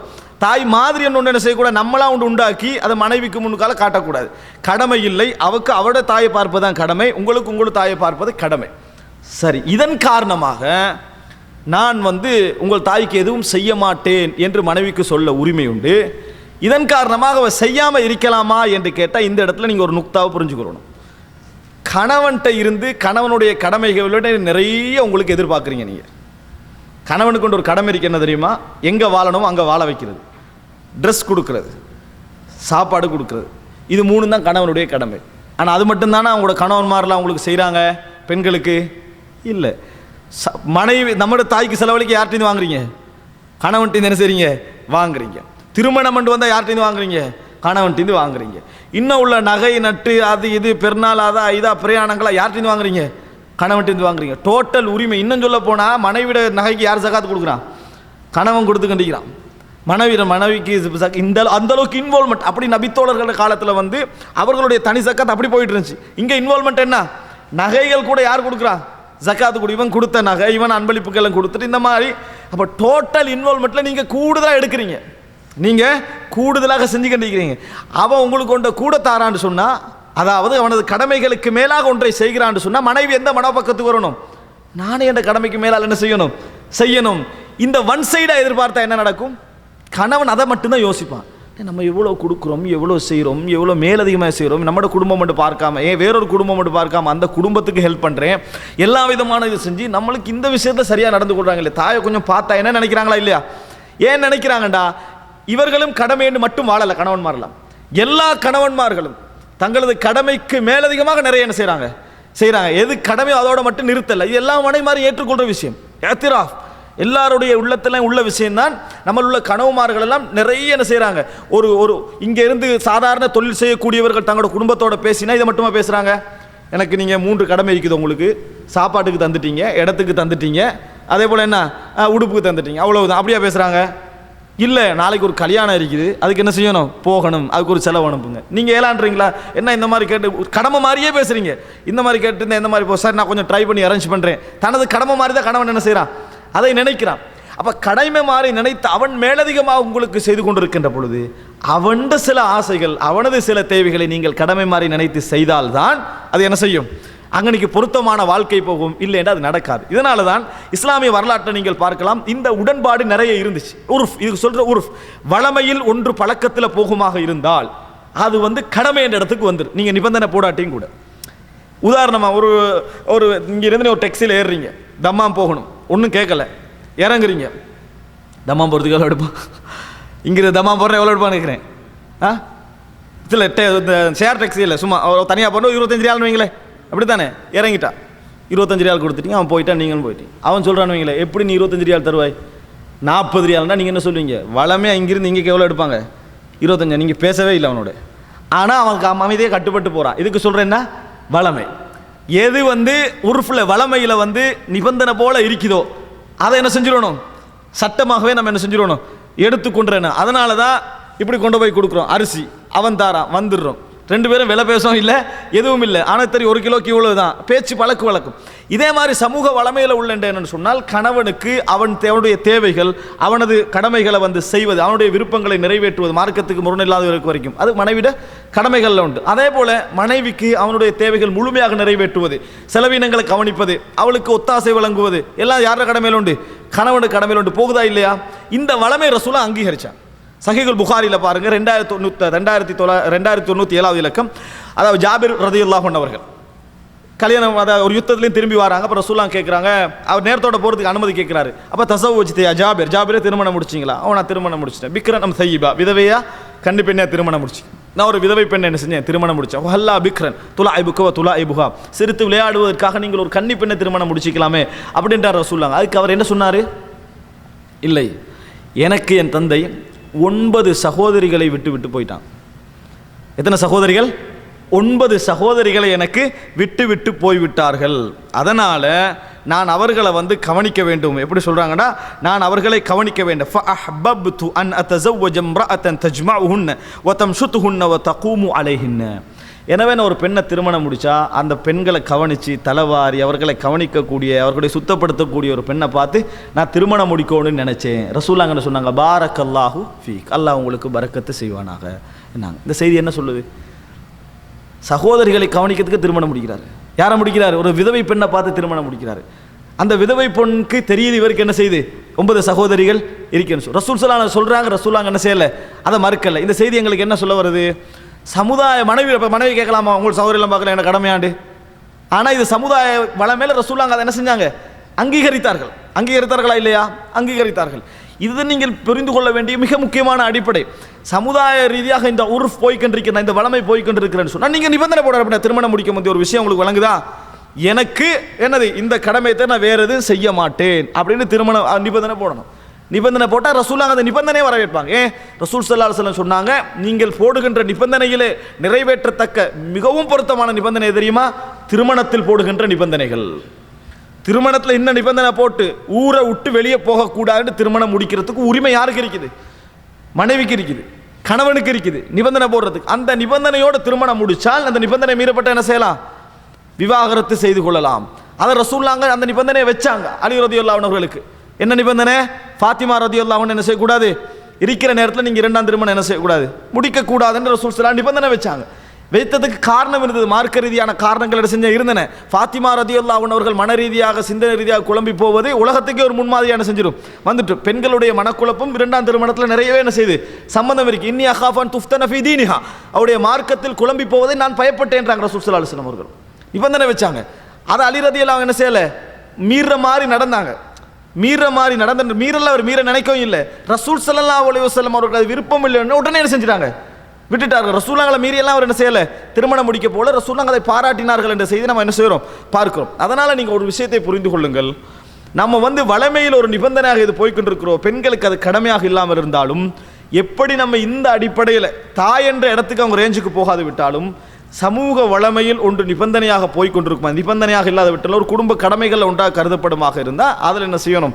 நாங்கள் அனுசரித்து போகணும். ஆனால் ஒரு விஷயத்தை கணவன்மார் புரிந்து கொள்ள வேண்டும், தாய் என்ற இடத்துக்கு என்ன செய்யலாது? கொண்டு போகலாது. இவ ஏசிட்டால், முரண்பட்டுட்டா, தாயோட ஏதோ ஒரு வார்த்தை செஞ்சுட்டா, சொன்னத்தை செய்யாமல் இருந்தா, உம்மாவும் என் தாய் ஒன்று தான், உண்ட தாய் ஒன்று தான் லெவலுக்கு என்ன செய்யக்கூடாது? கொண்டு வரக்கூடாது. அந்த பாவம் அவங்களுக்கு இல்லை. உங்களுக்கு சொன்னதை கேட்கல என்ற பாவம் தான் இருக்குமே ஒழிய, தாய்க்கு முரண்பட்டார் என்று நீங்கள் தாய்க்கு முரண்படுற மாதிரியான பாவம் அவங்களுக்கு என்ன செய்யாது? வராது. உக்கூக்குள் வாலிதேன், பெற்றோர்களை நோவினை செய்த குற்றம் அவர்களுக்கு என்ன செய்யாது? வராது என்பதை என்ன செய்யணும்? நாங்கள் புரிந்து கொள்ள வேண்டும். அடுத்ததாக, இது பெண்கள் பக்கத்தை நான் சொல்லிக்கணும். ஏன்னா ஒவ்வொருத்தருக்கும் ஒரு கடமை இருக்குதுல. இன்னொரு பகுதி என்ன தெரியுமா? பெண்கள் இந்த விஷயத்தில் நான் தொட்டு தான் காட்டலாம் ஒவ்வொரு பகுதிகளை. தர்த்தீபாக நான் ஒன்றா தொட்டு காட்டுறேன். மூன்றாவது ஒரு மிக முக்கியமான செய்தி என்னன்னு சொன்னால், பெண்கள் பகுதியில் இருந்து இந்த கணவன் மனைவி பிரச்சனைகளில் சொல்லக்கூடிய, அதாவது இந்த மாமி மருமகள் பிரச்சனை சொல்லக்கூடிய நிறைய விஷயம் என்ன? நான் என் மாமியோட நிறைய முறையில் நல்ல முறையில் நடந்து கொள்கிறேன், ட்ரை பண்ணுறேன், அன்பளிப்புகள் கொடுக்குறேன், கணவன் எனக்கு தாரத்தை கூட நான் என்ன செய்கிறேன்? சேர்த்து சில டைமில் கொடுத்துட்றேன், நானாக முந்தி எல்லா வேலையும் செய்கிறேன். அப்படி இருந்தால் கூட என்ன செய்கிறா இல்லை? நல்ல முறையில் மதிக்கிறா இல்லை. அவருக்கு என்னண்டா ஒரு வெறுப்பு தான், என் மேலே இது நடக்கு. அப்போ இது கணவனை என்ன செய்கிறான்? சரிதான், நீ என்ற அளவுக்கு கவனிக்கிறத நானே கண்ணால் பார்க்குறேனே, நானே கண்ணால் காண்றேன். அப்படி இருந்து என் தாய் இப்படி நடக்கல, ஏன்ட்டு தெரியாது. திருமணத்துக்கு பூரா என் தாய் என்ன செஞ்சுட்டா? முழுசாக மாறிட்டான். இவரும் சைட் சப்போர்ட்னு கொடுத்து அதை சீல் வச்சிடுறது. அப்படி நிறைய இடத்துல என்ன செய்து நடக்கிறது. ஒன்றை புரிந்து கொள்ளுங்கள், அன்பளிப்பு எப்போ தெரியுமா அன்பை வளர்க்கும்? பயத்தில் கொடுக்காம இருந்தா. அன்பில் கொடுத்தா மட்டும்தான் அன்பை வளர்க்கும். நிறைய மனைவிமார்களுடைய அன்பளிப்பு மாமிமாருக்கு எது தெரியுமா? கொடுக்காட்டி கோவிச்சு கொண்டுருவான், கொடுக்காட்டி பித்னாவாயிரும், கொடுக்காட்டி சண்டை வரும். இப்படி கொடுத்தாவது கொஞ்சம் என்ன செய்வோம்? மனசை மாற்றுவோம். பயத்தின் காரணமாகத்தான் அன்பளிப்பு கொடு, அல்லது பிரச்சனை வரப்படாது, இதுக்காக வேண்டிதான் அன்பளிப்பு கொடுக்கப்படுகிறது. இதில் அன்பு வளராது. நீங்கள் கொடுக்குறீங்க எனக்கு தெரியுமா? பிரச்சனை வரக்கூடாது என்பதற்காக வேண்டி என்ன செய்றீங்க? கொடுக்குறீங்க. அது மாத்திரமல்ல, பாப்போம் இதுக்கு பிறவாவது மாறுறாண்டு ஒரு டெஸ்டிங். பாவம் நம்ம ஒரு வருஷமாக பார்த்து இந்த டெஸ்டிங்கில் கொடுக்கப்படுற இந்த அன்பளிப்பை நீங்கள் எந்த அன்பளிப்புக்கு சமனாக்கக்கூடாது? ஆழ்ந்த மனதில் நீங்கள் தாய்க்கு கொடுக்குறீங்களே, இங்கே 5000 கொடுத்துருப்பீங்க, தாய்க்கு 2000 கொடுத்துருப்பீங்க. அதுக்கு எவ்வளோ டிஃப்ரெண்ட் இருக்குது? அதுக்கு எவ்வளோ டிஃப்ரெண்ட் இருக்குது? ஒரு மனைவி போய் தண்டை தாய்க்கு 2000 ரூபா கொடுக்குறான். அந்த நேரத்தில் தண்டை தாய்ட்டாவை எதிர்பார்க்குற அன்பும் இங்கே எப்படி 2000 கொடுத்து பார்க்குற, அடுத்த நாள் நல்லா பேசுகிறதாண்டு, அடுத்த நாள் நல்லா பேசலன்னு வைங்களேன், எவ்வளோ கொடுத்தாலும் சரி வராது. இப்படியே தான். அப்படியே என்ன செய்கிறாங்க? எதற்காக வேண்டி இந்த தர்மம் செய்கிறாங்க? இது பிழை. இது என்னது? இது ஒரு நாள் என்ன செய்யாது? உங்கள் 2 பேருக்கு இடையில நல்ல உறவை வளர்க்காது. அல்லாஹு தஆலா குர்ஆன்ல சொல்றான், வலா தஸ்தவில் ஹஸனத்து வல ஸய்ய, நலவும் கெடுதிகளும் சமனாக மாட்டாது, நலவும் கெடுதியும் சமனாக மாட்டாது. இதுஃபா பில்லதி ஹிய அஹ்சன், எப்பொழுதும் ஒரு தீங்கை தடுப்பதற்கு நல்ல முறையை கையாளுங்கள். ஃபஇதல்லதி பைனக வ பைனஹு அதாவா கஅன்னஹு வலியுன் ஹமீம், எவருக்கும் இடையில் பகமை இருக்கிறதோ இந்த மாதிரி நீங்கள் நடந்து கொள்கின்ற பொழுது நெருக்கமான உறவு மாதிரி அவர் என்ன செய்து விடுவார், மாறி விடுவார். ஆனால் இது யாருக்கு முடியும் தெரியுமா? அல்லாஹ் தஆலா அழகா சொல்றார், வமா யுலக்காஹா இல்லல்லதீன சபரு வமா யுலக்காஹா இல்லா து ஹல்லின் அதீம். இது யாருக்கு கிடைக்கும் என்றால், யார் பொறுமையாக வாழ்கிறாரோ, எவருக்கு நல்ல அதாவது ஒரு ஹல்லு அதிர்ஷ்டங்கள் இருக்கிறதோ அவர் மட்டும்தான் என்ன செய்வார், இந்த முறையில் நடந்து கொள்வார். இல்லைன்னா மற்றவங்களாம் டெஸ்டிங்க்கு 2 நாள் 3 நாள் கொடுத்து பார்க்குறீங்க சரியான மாட்டான்னு விட்டுறது. இந்த நிலைமை நீங்கள் மாற வேண்டும். மனைவியுடைய தாய்க்கு, அதை கணவனுடைய தாய்க்கு நீங்கள் ஏதாவது கொடுக்குறீங்களா, இந்த வெறுப்பு என்கின்ற அந்த பதிவை இல்லாமல் ஆக்கிறீங்க. உள்ளுக்கு போக்களே ஒரு நான் சொன்னேன் மரபாக்கம் செய்யப்பட்ட வெறுப்பு, இந்த பகுதியை எடுத்து வச்சிருங்க. அப்படி ஒன்றே இல்லை எனக்கு என் மாமிக்கு அப்படி ஒரு சிந்தனையே இல்லை என்கின்ற அந்த கண்ணாடியை எடுத்து வச்சுட்டு நீங்கள் வெளிப்படையாக இந்த தர்மத்தை செய்வீங்களா, இந்த மாதிரி நடந்து கொள்வீங்களா? இன்னும் சொல்ல போனா மனைவி கொடுக்கிற அன்பளிப்புகள் நிறைய மாமிமாருடைய பிரச்சனையை வளர்த்து தான் குறைக்கல. ஏன் அவனுக்கு தந்தா என்ன, இவன் மூலம் கொடுத்து அனுப்புறாண்டு. யாரு மாமி என்ன நினைக்கிறான்னு சொன்னா, அவன் ஏன் மகன், இவட்ட நான் ஏன் வாங்கணும், அவன் நேரடியாக தந்தா என்ன, அவன்கிட்ட பணம் தானே இவ கொண்டு வந்து தாரா என்று வெறுப்பத்தான் நிறைய இடங்கள் என்ன செய்யுது வளர்க்குதே. இவ தார நோக்கம் அவருக்கு என்ன செய்யுது, இவங்க ஒரு வெறுப்பை பதிஞ்சு வச்சுக்கிறா, அவன் ஒரு மனதில் வெறுப்பை பதிஞ்சு வச்சுக்கிறனால இவர் மூட சில மகன்மார் அதை கடைபிடிச்சிட்டே வராங்க. மனைவி மூலம் தாய்க்கு எதுவும் கொடுக்குறேன், நான் தான் என்ன செய்வேன் நேரடியாக கொடுப்பேன், ஏன்னா ஏண்ட தாய் அப்படின்னு விலைக்கு வச்சுக்கிறாங்க. ஏன் இவன் மூலம் வாரது அவட்ட என்ன செய்தில்லை, ஒரு அந்தஸ்தை எடுப்பதில்லை என்பதை நம்ம பார்க்குறோம். எனவே அன்புள்ள சகோதரர்களே, அந்த சகோதரிகள் புரிந்து கொள்ள வேண்டும் என்னென்னு சொன்னால், நம்ம கொடுக்குற டைமில் எமது நோக்கத்தை சீர் செஞ்சுக்கிறோம். அல்லாஹு தஆலா ஒரு கபூல் வைப்பான். ஒரு ஹதியாவுக்கு அல்லாஹு தஆலாட்ட ஒரு கபூல் இருக்குது. அல்லாஹ் அந்த கபூலை உண்டாக்குவான். எப்போ உண்டாக்குவான், எங்கட உள்ளம் நோக்கம் என்ன செய்யணும், இந்த இதுலேருந்து எப்படியா தப்பிடும், நம்மளும் கொடுத்துட்டு இருக்கணும், நான் நல்ல முறையில் நடந்துட்டு இருக்கணும் பேர் எடுக்கிறதுக்கு இல்லை. நான் எனக்கு ஒரு எனது கணவனுடைய தாய் நான் என்ன செய்கிறேன் மதிக்கிறேன் அப்படி என்ற அமைப்பில், எனக்கு ஒரு மாமி நம்ம கவனிக்கணும் என்ற அமைப்பில் என்ன செய்யணும், நம்ம கொடுக்க பழக வேண்டும். இந்த எண்ணங்கள் அவர்களிடத்திலே உருவாக வேண்டும். இது நீங்கள் தெரிந்து கொள்ள வேண்டிய முக்கியமான விஷயங்கள். இதில் கணவனுடைய சில பங்களிப்புகளை பாருங்கள், இந்த பிரச்சனைகள் கூடுவதிலும் குறைவதிலும். இது மிக முக்கியமான கட்டம் தான் நீங்கள் புரிந்து கொள்ள வேண்டும். எப்பொழுதும் வாழ்க்கையில் சந்தேகத்துடைய பகுதிகள் வராமல் பாதுகாத்து கொள்ள வேண்டும். இது ஒவ்வொரு கணவன்மாரும் மனதில் வச்சுக்கோங்க. சந்தேகத்துடைய பகுதிகள் வராமல் பாதுகாத்து கொள்ள வேண்டும். அப்படின்னா என்ன, நிறைய பேருடைய விருப்பம் என்ன தெரியுமா, நியூஸ் கிடைக்கணும் என்றுதான். நிறைய பேருக்கு என்ன விருப்பம், நியூஸை தட்டி தட்டி எடுப்பாங்க. சரியா, எனக்கு எல்லாம் கேள்விப்பட்டுச்சு, வீட்டுக்கு போய் என்னது இதில் ஒரு சந்தோஷம், நம்மளுக்கு நேரத்தோட ஏதாவது கேள்விப்பட்டு அதை போய் இன்ஃபார்ம் பண்ணுறது என்னது ஒரு சந்தோஷம். இந்த மனோநிலை இல்லாமல் ஆக்கணும். ரசூல் ஸல்லல்லாஹு அலைஹி வஸல்லம் என்ன விரும்பினாங்கன்னா, சந்தேகம் உங்களுக்கு வராத வகையில் இருக்கணும் என்று என்ன செய்தாங்க, ரசூல் ஸல்லல்லாஹு அலைஹி வஸல்லம் அவர்கள் நிறைய விரும்பினாங்க. வீட்டுக்கு நீங்கள் தூரத்திலிருந்து போகிற டைமில் என்ன செஞ்சுட்டு போங்க, இன்ஃபார்ம் பண்ணிட்டு போங்க, நான் வருகிறேன் என்று என்ன செய்யுங்க, இன்ஃபார்ம் பண்ணுங்க. திடீரென என்ன செய்ய வேண்டாம், போக வேண்டாம் என்று ரசூலுல்லாஹி ஸல்லல்லாஹு அலைஹி வஸல்லம் என்ன செஞ்சாங்க, சொன்னார்கள். திடீர்னு போக வேண்டாம், அவங்க சுத்தமாகிக்கொள்ளவும் வாய்ப்பு இருக்குது. ரசூல் ஸல்லல்லாஹு அலைஹி வஸல்லம் சொல்றாங்க. இன்னொரு செய்தியில் எப்படி வருது, நீங்க மன விருப்பம் இல்லாத விஷயங்களை என்ன செஞ்சிடக்கூடாது, கண்டுவிடக்கூடாது. நீங்கள் மன விருப்பம் இல்லாத விஷயத்தை கண்டுவிடக்கூடாது. அது நீண்ட ஒரு சம்பவத்தில் வரக்கூடிய ஒரு சப்ஜெக்ட். அது மன விருப்பம் இல்லாத விஷயத்தை கண்டுவிடக்கூடாண்டா என்ன, சந்தேகத்துக்கான வழிகளை அடைச்சிக்கணும். நீ வீட்டுக்கு போறீங்க, ஒரு ஆள் அப்போதான் திரும்பி போறார், என்ன நடக்கும் உங்களுக்கு, நீங்க நல்ல எண்ணத்தோடு உள்ளவர், நீங்க இவர் வறுமையா கண்டவர்களே திடீர்னு போறான்னு சைத்தான் என்ன செய்வோம், அந்த சந்தர்ப்பத்தை பார்த்து ஒரு சப்ஜெக்டை போடுவோம். ஆனால் மனைவிக்கு அந்த பிரச்சனைக்கு எந்த சம்பந்தமே இருக்காது. ரசூல் ஸல்லல்லாஹு அலைஹி வஸல்லம் செய்றாங்க, இன்ஃபார்ம் பண்ணிருக்கா, மனைவி அதுக்கு ஏற்ற மாதிரி என்ன செய்வா. இதுக்கு அர்த்தம் என்ன தெரியுமா, அப்படி சந்தேகமானவங்களை எப்படி கண்டுபிடிக்கிறது, சந்தேகமானவங்களை விட்டுறணும், அது போகிறோம் வாழக்கூடாது. உங்களுக்கு ஏற்கனவே சந்தேகமான என்ன செஞ்சிடணும், இதோட நம்ம வாழ்க்கை சரிப்பட்டு வராது. நீங்க இப்போ இருக்கிற யார் மனைவியோட, நல்ல மனைவியோடு இருக்கிறீங்க, ஒழுக்கமான மனைவியோடு இருக்கிறீங்க, சந்தோஷமான ஒரு மனைவியோடு இருக்கிறீங்க. அப்படிப்பட்ட மனைவியோட வாழ்க்கையில் தேவையில்லாமல் சந்தேகம் வரக்கூடாது. என்ன செய்யணும், அதற்கான வாய்ப்பு வசதிகளை நாம் ஏற்படுத்தி கொள்ளக்கூடாது. இந்த மாதிரி சந்தேக கண்ணோடு நீங்கள் எந்த விசாரணையை செஞ்சீங்கன்னு சொன்னால், நீங்கள் செய்கிற 100% விசாரணைகள் வெற்றி பெறாமல் போக்கு இதுதான் காரணம். எந்த விசாரணை செஞ்சாலும் மனைவி எந்த எங்களை விசாரிக்கிறது, இவள் எப்படியாவது என் உம்மா விஷயத்தில் ஒரு பிழை தான் உற்றிப்பாள் என்றதை போட்டுக்கிறது. நேரம் உம்மா விசாரிக்கக்குள்ள எப்படி விசாரிக்கிறது தெரியுமா, எப்படி மருமகள் மாறி மருமகள் விஷயத்தை என்ன செஞ்சிருப்பாங்க, ஏதாவது இடத்துல விட்டு தான் இருப்பாங்கிறது அவங்களையும் விசாரிக்கிறது. இந்த மாதிரி விசாரிக்கக்கூடாது. பாருங்க, இப்போ நான் உங்களுக்கு ஒரு செய்தி சொல்கிறேன். பொதுவாக உங்களிடத்தில் அன்பை எதிர்பார்க்கின்றவர்கள் அவர்களை விசாரணை மன்றத்தில் நிறுத்துவதை அவர்கள் விரும்புவது கிடையாது. சரிப்பிலே இல்லை, நன்றாக புரிந்து கொள்ளுங்கள், சரிப்பிலே இல்லை, விசாரிப்பதையே விரும்புவது கிடையாது. உங்களிடத்தில் அன்பை எதிர்பார்ப்பவர்கள் நீங்கள் அவர்களை விசாரிப்பதை, குற்ற உணர்வில் விசாரிப்பதை விரும்புவது கிடையாது. நிறைய குடும்பங்களில் பிரச்சனைக்கு இது மிக முக்கியமான காரணம். விசாரணை எந்த தோரணையில் விசாரணை, சரியா பிழையா, இந்த தோரணையில் விசாரணை நடத்துவது. இப்போ நான் உங்களுக்கு ஒரு உதாரணம் சொல்கிறேன். சஹீஹுல் புகாரி 2661 இலக்கம். ரசூலுல்லாஹி ஸல்லல்லாஹு அலைஹி வஸல்லம் வாழ்க்கையில் ஒரு சோதனை நடந்தது. ஆயிஷா ரலியல்லாஹு விஷயத்தில் விபச்சார குற்றச்சாட்டு. நபி அவர்கள் வீட்டுக்கு போகிறாங்க. வீட்டுக்கு போய் ஆயிஷா ரலியல்லாஹு அன்ஹா பார்த்து ஒரு வார்த்தை சொல்கிறாங்க. இந்த வார்த்தையில் ஏதாவது பிழை இருக்கான்னு பாருங்க. ஆயிஷா ரலியல்லாஹு ரிசல்ட்டை பாருங்க. எப்படி தெரியுமா? ரசூலுல்லாஹ் சொல்லியா, ஆயிஷாவே ஃபஇன்னஹு பலகனி அன்கி கதா வ கதா, உங்களை பற்றி எனக்கு என்னென்ன மாதிரி செய்தி வந்திருக்கிறது. ஃபஇன் குன்தி பரீஆ, நீங்கள் தூய்மையான பெண்ணாக இருந்தால் ஃபஸயுபர்ரிஉகில்லா, அல்லாஹ் உங்களை என்ன செய்வான்? தூய்மைப்படுத்துவான். நீங்கள் நிரபராத என்னத்தை அல்லாஹ் தஆலா நிரூபிப்பான். வ இன் குன்தி அல்மம்தி பிதம்பி, நீங்கள் ஏதாவது பாவம் செய்திருந்தால் ஃபஸ்தக்ஃபிரில்லாஹ வ தூபி இலைஹி, அல்லாஹ்விடத்திலே பாவ மன்னிப்பு தேடி தௌபா செய்து கொள்ளுங்கள் அப்படின்னு ரசூல் ஸல்லல்லாஹு அலைஹி வஸல்லம் என்ன செய்றாங்க? சொல்றாங்க. ஏன்னா ஃபைனல் அப்த இது அத்தரஃப பிதம்பிஹி சும்ம தாபல்லாஹு அலைஹி, ஒரு அடியான் பாவத்தை ஏற்று பாவ மன்னிப்பு தேடினால் அல்லாஹ் பாவ மன்னிப்பு வழங்குவான். ரசூலுல்லாஹ் என்ன சொல்றாங்க? ஒரு செய்தி வந்திருக்குது, இந்த செய்தி பிழையாக இருந்தால் அல்லாஹ் உங்களை என்ன செய்வான்? தூய்மைப்படுத்துவான். நீங்கள் சுத்தமாக இருந்தீங்கன்னா, அது பிழையாக இருந்தால் நீங்கள் தௌபா செய்யுங்க, அல்லாஹ் தஆலா உங்களை மன்னிப்பான். நீங்கள் சுத்தமாக இருந்தீங்கன்னா அல்லாஹ் உங்களை என்ன செஞ்சிருவாங்க? செஞ்சிருவாண்டா சுத்தமானவன் சொல்லி அல்லாஹ் தஆலா குர்ஆன் வசனம் இறக்கிடுவான். ரசூலுல்லாஹ் நீதியாக சொல்கிறாங்க.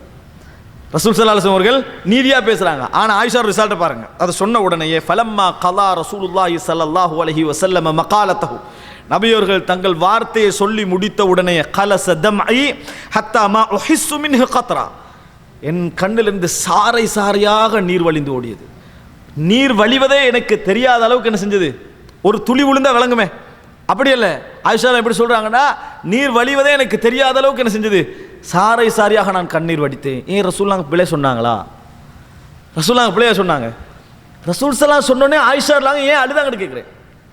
ரசூலுல்லாஹ் நீதியாக சொல்றாங்க, நீதியாக பேசுறாங்க. பொதுவான பார்வையில் என்ன நினைக்கணும்? ரெண்டையும் சொன்னாங்க ரசூலுல்லாஹ், குற்றஞ்சாட்டலையே. இதான் எங்கிட்ட நிறைய பேருடைய மனநிலை விசாரணைகள்ல நம்ம சரியா தானே சொன்னீங்க, சும்மா அழுகிறான்னு கேட்போம். நான் உண்மை பிள்ளையா இருந்தா நான் அதையும் சொல்லுவேன், நீ பிள்ளையா இருந்தா நீங்க இதான் நீங்க சொல்லுவீங்க. அதோட மனைவி என்ன செஞ்சிருவா? ஓண்டு கண்ணீர் ஓடும். நீங்க என்ன செய்வீங்க? அடே நான் நல்லா தாட சொன்னேன், இவளுக்கு விளப்பத்தில் ஒரு குளம் என்ன செய்யுது இருக்குது, ஒழுங்கா விளங்குறதுல. இதான் டோட்டல் காரணம். இதே விஷயம் தான் உம்மாட்ட போயிடணுமா, இதுல பிள்ளை அவரில் இருந்தா நான் அதை விசாரிக்கத்தான் செய்வேன். உங்களை பிள்ளை இருந்தா நீங்க மாத்திக்கணும், உம்மா அழ ஆரம்பிச்சிருவா. இவ்வளவுதான் நீங்க சொல்லுவீங்க. உம்மா கண்ணீர் விட்டு அழ ஆரம்பிச்சிருவா. நீங்க என்ன நினைக்கிறீங்க? நான் நீதியா தான் விசாரிக்கிறேன், முறையா தான் விசாரிக்கிறேன். இவங்களோட மனசுல என்னமோ இருக்குது, உங்களுக்கு தான் விசாரிக்க தெரியல. நல்ல முறையில் புரிஞ்சுக்கங்க. இதுதான் மிக முக்கியமான இடம். அன்புள்ள சகோதரர்களே, உங்களை விரும்புகின்றவர்கள் அவர்களை நீங்கள் விசாரணை மன்றத்தில் வைப்பதையே விரும்புவதில்லை. அவங்க எதை விரும்புறாங்க தெரியுமா? ரசூல் ஸல்லல்லாஹு அலைஹி வஸல்லம் இப்படி சொல்லணும்னு விரும்புறாங்க. எப்படி? ஆயிஷாட்ட ஆயிஷாவே நிச்சயமா நீ தவறு செஞ்சிக்க மாட்டாய்.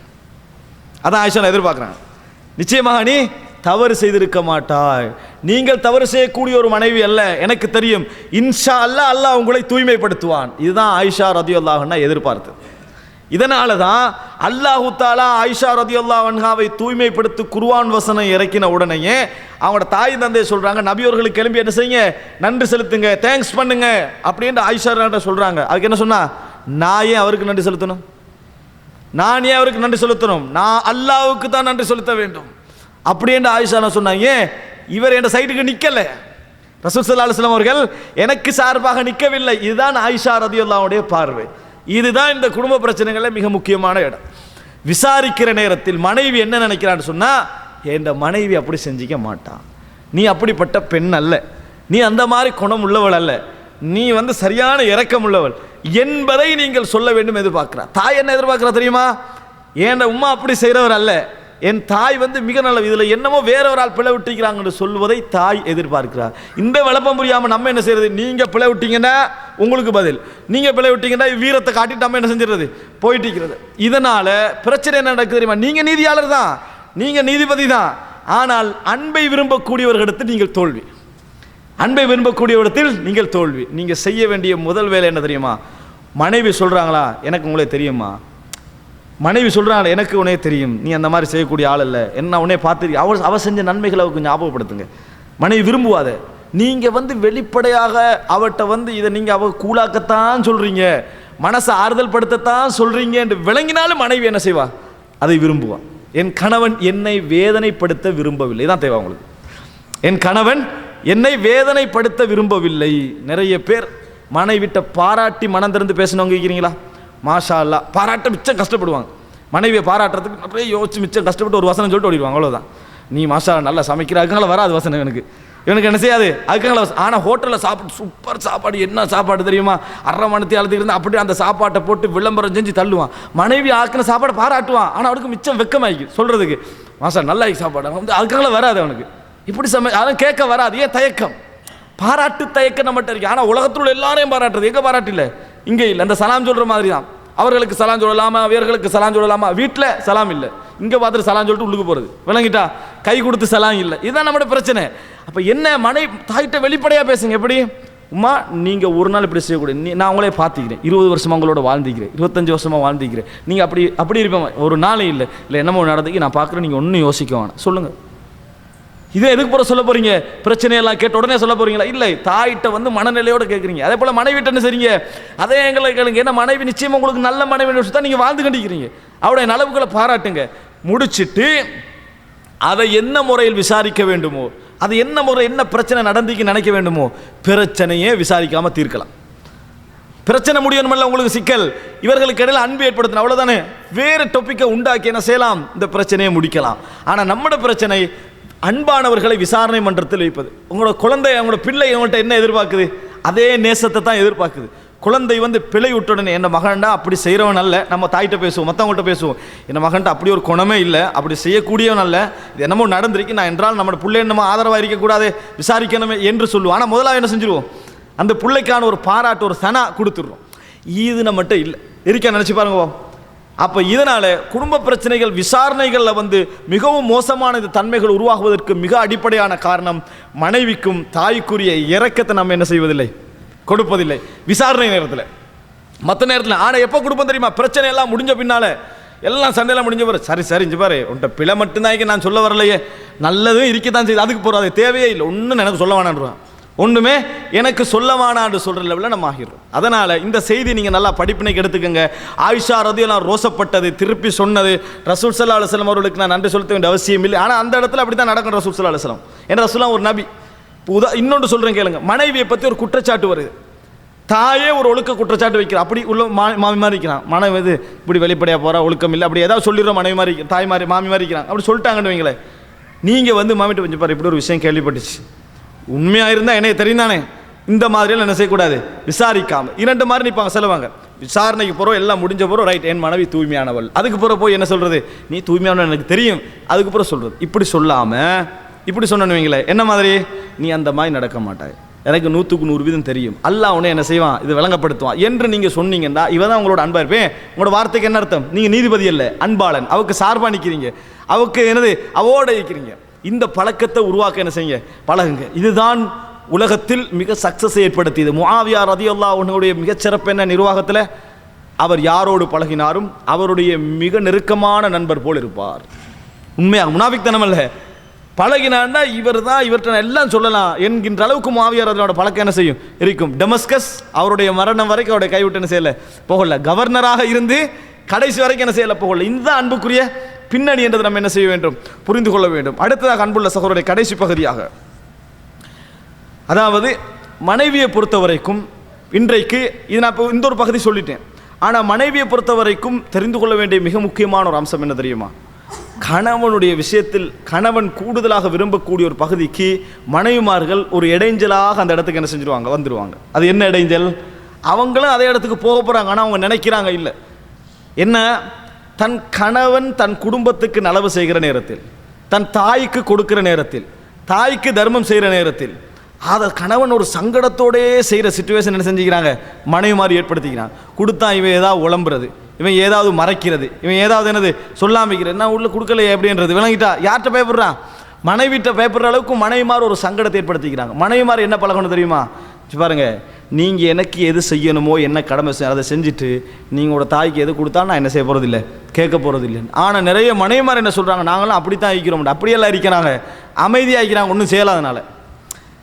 அவங்க என்ன செய்கிறாங்கன்னு சொன்னால் என்னது, நான் வானாண்டால் நீங்கள் கொடுக்க தான் போகிறீங்க விளங்கிட்டா என்று அமைதியாகிறாங்க. நான் என் கணவனுக்கு எந்த விதமான தடையும் செய்ததில்லைன்னு சொல்லுவாங்க. அது அர்த்தம் என்ன தெரியுமா, அமைதியாகிறது. அப்படி இல்லை, தூண்டுங்கள். இந்த செய்தியை பாருங்கள், புகாரியில் 2215வது இலக்கம். இந்த செய்தி உங்களுக்கு தெரியும், 3 பேர் குகைக்குள்ள போனது, கல் அடைப்பட்டது. அதில் ஒருவர் துவா கேட்கிறார். என்ன துவா, அல்லாஹ்வின் தூதரே, நான் வந்து ஒரு விவசாயி, அதாவது ஆடு மேய்ப்பவன், மேய்ச்சிட்டு என்ன செய்வேன், பாலை எடுத்துகிட்டு வருவேன், எடுத்துட்டு வந்து என்ன முதல் நிபந்தனை என்ன, என் தாய்க்கும் தந்தையும் கொடுத்துட்டு தான் நான் என்ன செய்வேன், என் பிள்ளைகளுக்கும் மனைவிக்கும் கொடுப்பேன். அப்படி ஒரு நிபந்தனை நான் வைத்திருந்தேன். ஒரு தடவை வாரேன், அவங்க என்ன செய்கிறாங்க, தூங்கிட்டாங்க. நான் அதை பாலை சுமந்துட்டு இருந்தேன். அவர்களை நான் எழுப்பட்ட விரும்பல. மனைவி பசியில் இருக்கிறா, குழந்தைகள் எனக்கு பக்கத்தில் என்ன செய்து பசியில் சத்தமிட்டு கொண்டு இருக்கிறது. நான் தொடர்ந்து இருந்தேன், நான் விரும்பல அவர்களை எழுப்பட்டேன். சுபகு விடியும் வரை, காலை விடுகின்ற வரைக்கும் அப்படித்தான் நான் இருந்தேன். அதுக்கு பின்னால் தான் நான் என்ன செய்தேன், அவர்கள் எழும்பிய பின்னால் பாலை கொடுத்தேன். அல்லாவின் யா அல்லாஹ், இதை நான் உனக்காக செய்தேன். குந்த தாளம், இதை நான் செய்திருந்தால், உனக்காகவே செய்வதாக நீ எண்ணி இருந்தால், நீ அதாவது நீ அறிந்திருந்தால், ஃபஃப்ருஜ் அன்னா ஃபுர்ஜா, எனக்கு கொஞ்சம் என்ன செய், இந்த கல்லை விலக்கி விடு. ரசூல் ஸல்லல்லாஹு இந்த செய்தி எங்களுக்கு சொன்னாங்களா இல்லையா? இது அர்த்தம் என்ன? இந்த இடத்துல மனைவி பசியில் இருக்கிறான், கொடுக்க வேணும் சாப்பாடு. குழந்தை வந்து என்னது, பசியில் இருக்க சாப்பாடு கொடுக்கணும். ஆனால் கணவன் என்ன செய்கிறாரு, தன் தாயை முற்படுத்தணும் என்ற ஒரு எண்ணத்தில் இந்த இடத்துல நடந்து கொள்கிறாரு. உண்மையிலே இஸ்லாம் இப்போ எங்களுக்கு என்ன கடமையாக்கி இருக்கிற, மனைவிக்கு தான் முதலாவது அவங்க தூக்கம்னா நீ கொடுக்காம வைக்கப்படுறது இல்லை, இங்கே கொடுங்க. ஆனால் இந்த தர்த்தீபுக்கு அந்த மனைவி துணை செஞ்சால் தானே இது நடக்கும். அந்த இடத்துல துணை இருந்திருக்கா இல்லையா? இல்லைன்னு சொன்னால் குழந்தை சத்தம் போகிறவர் சொன்னார், மனைவியை எதிர்ப்பு அவர் என்ன செய்யலை, சொல்லலை. இல்லாட்டி சிறப்பில் உண்டு அவர் ஏதோ சொல்லியிருப்பார், என் மனைவி எதிர்த்திருந்தும், என் மனைவி என்னது குழந்தை சத்தம் போடுது, மனைவி என்ன கஷ்டப்படுத்தி கொண்டு அப்படி சொல்லலை. ஆனால் என் மனைவி என்ன செய்கிறா, பசியில் இருக்கிறா, என் குழந்தைகள் சத்தமிட்டு கொண்டிருக்குது, இருந்து நான் என் தாய் தந்தை என்ன செஞ்சேன், முற்படுத்தினேன். எந்த ஒரு மனைவி தன் கணவனிடத்தில் இடம் பிடிக்க வேண்டும் என்று விரும்புகிறாங்களோ அந்த மனைவி என்ன புரிஞ்சுக்கணும் என்று சொன்னால், தன் தாய்க்கு அவன் தர்மம் செய்கிற ஒரு கணவனாக வந்துக்கிறான், தன் தாய்க்கு நலவு செய்யக்கூடிய ஒரு கணவனாக அவன் என்ன செஞ்சுக்கிறான், அமைஞ்சிக்கிறான்.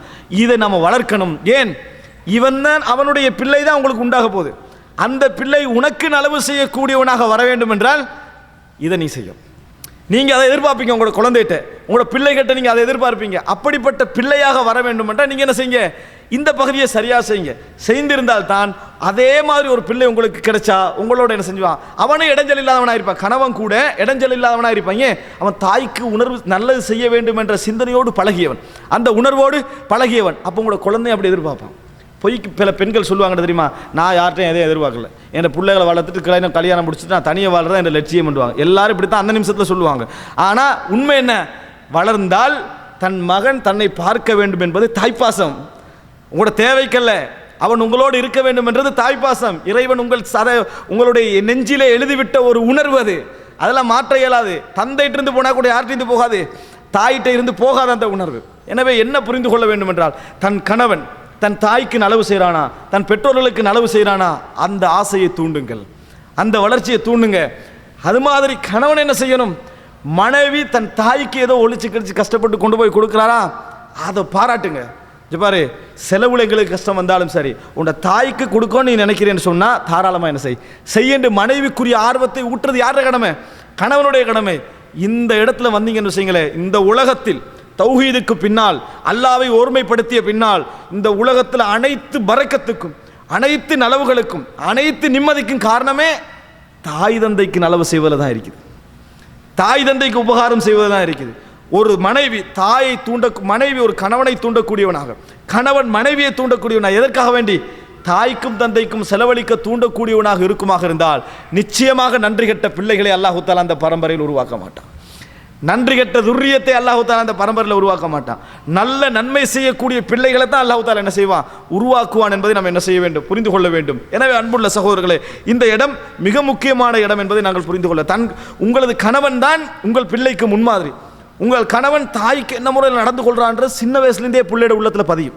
உங்களோட குழந்தையோட உள்ளம் இருக்குதே, அந்த உள்ளத்தில் என்ன செய்யும் தெரியுமா, அடிக்கடி தந்தை வீட்டுக்கு போகிறது, தாயோட வீட்டுக்கு போகிறது, தாயை பார்த்து பேசுறது, தாயோட அமைதியாக நடந்து கொள்வது, குழந்தை பார்த்தா வளரும். அமைதியாக நடந்து கொள்வது, இறக்கப்பட்டு நடந்து கொள்வது, அந்த குடும்பத்தோடு உள்ள ஒற்றுமை, இதெல்லாம் அந்த 9-10 வயசுலேயே அந்த குழந்தை என்ன செய்யும், படிக்க ஆரம்பிக்கும். இந்த உணர்வு அவன்கிட்ட நல்ல உணர்வு என்ன செஞ்சிடும், வளர்த்துரும். ஆனால் பயமைப்பட்டே வளர்ந்துட்டான்னு வைங்களேன், உங்கள் தாயும் தந்தை உங்களோட வீட்டுக்கு ஒரு விருந்தாளிகள் மாதிரி 6 மாதத்துக்கு ஒருக்க வராங்க, 1 வருடத்துக்கு ஒருக்க வராங்கன்னு வைங்களேன், ஒரு நாள் இந்த அந்த பிள்ளைகளுக்கு என்ன செய்யாது, வளராது. இந்த உணர்வுகளை மனைவி கணவனுக்கு தூண்ட வேண்டும், கணவன் மனைவிக்கு தூண்ட வேண்டும். நான் சொன்ன இந்த செய்தி அதுக்கு மிகப்பெரிய ஒரு ஆதாரம் என்பதை நாம் புரிந்து கொள்ள வேண்டும். அன்புள்ள சகோதரர்களே, அடுத்ததாக என்னன்னு சொன்னால், கடைசி பகுதி தான் இது. என்னன்னு சொன்னால், மிக முக்கியமான அதாவது ஒரு அம்சம், கணவன்மார் தெரிந்து கொள்ள வேண்டிய இன்னொரு அம்சம், மனைவி தவறு விடக்கூடியவர், கணவன் தவறு விடக்கூடியவர். இந்த 2 பேரும் செய்கிற தவறு என்ன தெரியுமா, தங்களுடைய வேதனைகள் கவலைகள் என்று வார நேரத்தில் கணவனுடைய என்னென்ன தவறு செஞ்சார் என்பதை மனைவியிட வீட்டில் போய் அவ கொட்டுறது, தாயிட்ட. யார்கிட்ட கொட்டுறது, அவர் நல்லவர் தான், ஆனால் அந்த குடும்பத்தால் இப்படி நடக்குது இப்படி நடக்குது இப்படி நடக்குது இப்படி நடக்குதுன்னு பட்டியல் போட்டுறது. மனைவிட தவறுகளை கொண்டு போய் கவலையான நேரத்தில் எங்கே சொல்கிறது? தண்டை தாயிட்ட கொண்டு போய் கணவன் என்ன செய்யறது சொல்கிறது, இப்படி நடக்கு எல்லாம் நல்லந்தான், இந்த பகுதி பலங்களை என்ன சொல்லி சொல்லி பார்க்குறேன், ஏதோ வாழ்க்கை அமைஞ்சிட்டு அப்படியே போகிறேன், நீங்கள் தானே பார்த்தது அது வேறு சரியா அப்படி என்று சொல்லி எதையாவது சொல்லி வாழ்க்கை என்ன செய்ய போயிட்டு. இது என்ன நடக்கும் சொல்லுங்க. உங்கள் மீது மிக இரக்கம் கொண்ட இருவரிடத்தில் உங்களோட பிரச்சனையை முறையிடுறீங்க. தீர்வு சொல்ல முடியாத இருவரிடத்தில் உங்களோட பிரச்சனையை முறையிடுறீங்க. இதுதான் மிக முக்கியம். என்ன? உங்கள் மீது மிக இரக்கம் கொண்ட இருவரிடத்தில் உங்களோட பிரச்சனையை முறையிடுகிறீர்கள். உங்களுக்கு தீர்வு சொல்ல முடியாத இருவரிடத்தில் உங்களோட பிரச்சனையை முறையிடுறீங்க. தாய் உங்களை பற்றி என்ன நினைப்பா? மகள், என்ன மகளுக்கு இப்படி நடக்குதா? இதுதான் அவட உணர்வில் இருக்கு. அவளுக்கு என்ன செய்ய முடியாது. இவன் என்ன நினைப்பேன், என் மகனுக்கு இப்படி நடக்கு, எவ்வளோ அழகாக நான் வளர்த்தேன், எப்படி நான் உடுப்பு கழுவி கொடுத்தேன், என்ன மாதிரி பார்த்தேன், இந்த ஒரு அநியாயம் நடக்குதா? நீங்கள் நலவுகளை சொல்லலையே, நலவுகளை பார்க்கவும் இல்லையே. இது என்ன செய்யும்? தேவையில்லாத ஒரு வெறுப்பை மாமிக்கும் மருமகளுக்கும் இடையிலும் ஏற்படுத்தும், மாமிக்கும் மருமகனுக்கு இடையிலும் ஏற்படுத்தும். இது நிறைய பேர் விடுற தவறு. வருஷத்தில் 3 மாதம் வரைக்கும் தான் ஒழுங்காய்க்கு இந்த சாப்டர். அதுக்கப்புறம் 4ஆம் மாதத்துலேருந்து இங்கே வீட்டிலையே எல்லா விஷயத்தையும் பட்டியல் போடுறது. அப்போ தாயோட உள்ளம் பதறும். அப்போ தான் போய் 3 மாதமா என் மகளுக்கு இப்படி நடக்குதா, நீ இங்கே வந்துரு சரியா, மகனை கூட்டி இங்கே வந்து, இந்த மாதிரி என்ன நடக்கும் தெரியுமா? பிரச்சனையை போட்டு போட்டு வளர்த்த உடனே அவட ஒவ்வொரு செயல்பாடுக்கும் நீங்கள் போட்ட பிரச்சனை தான் காரணம்.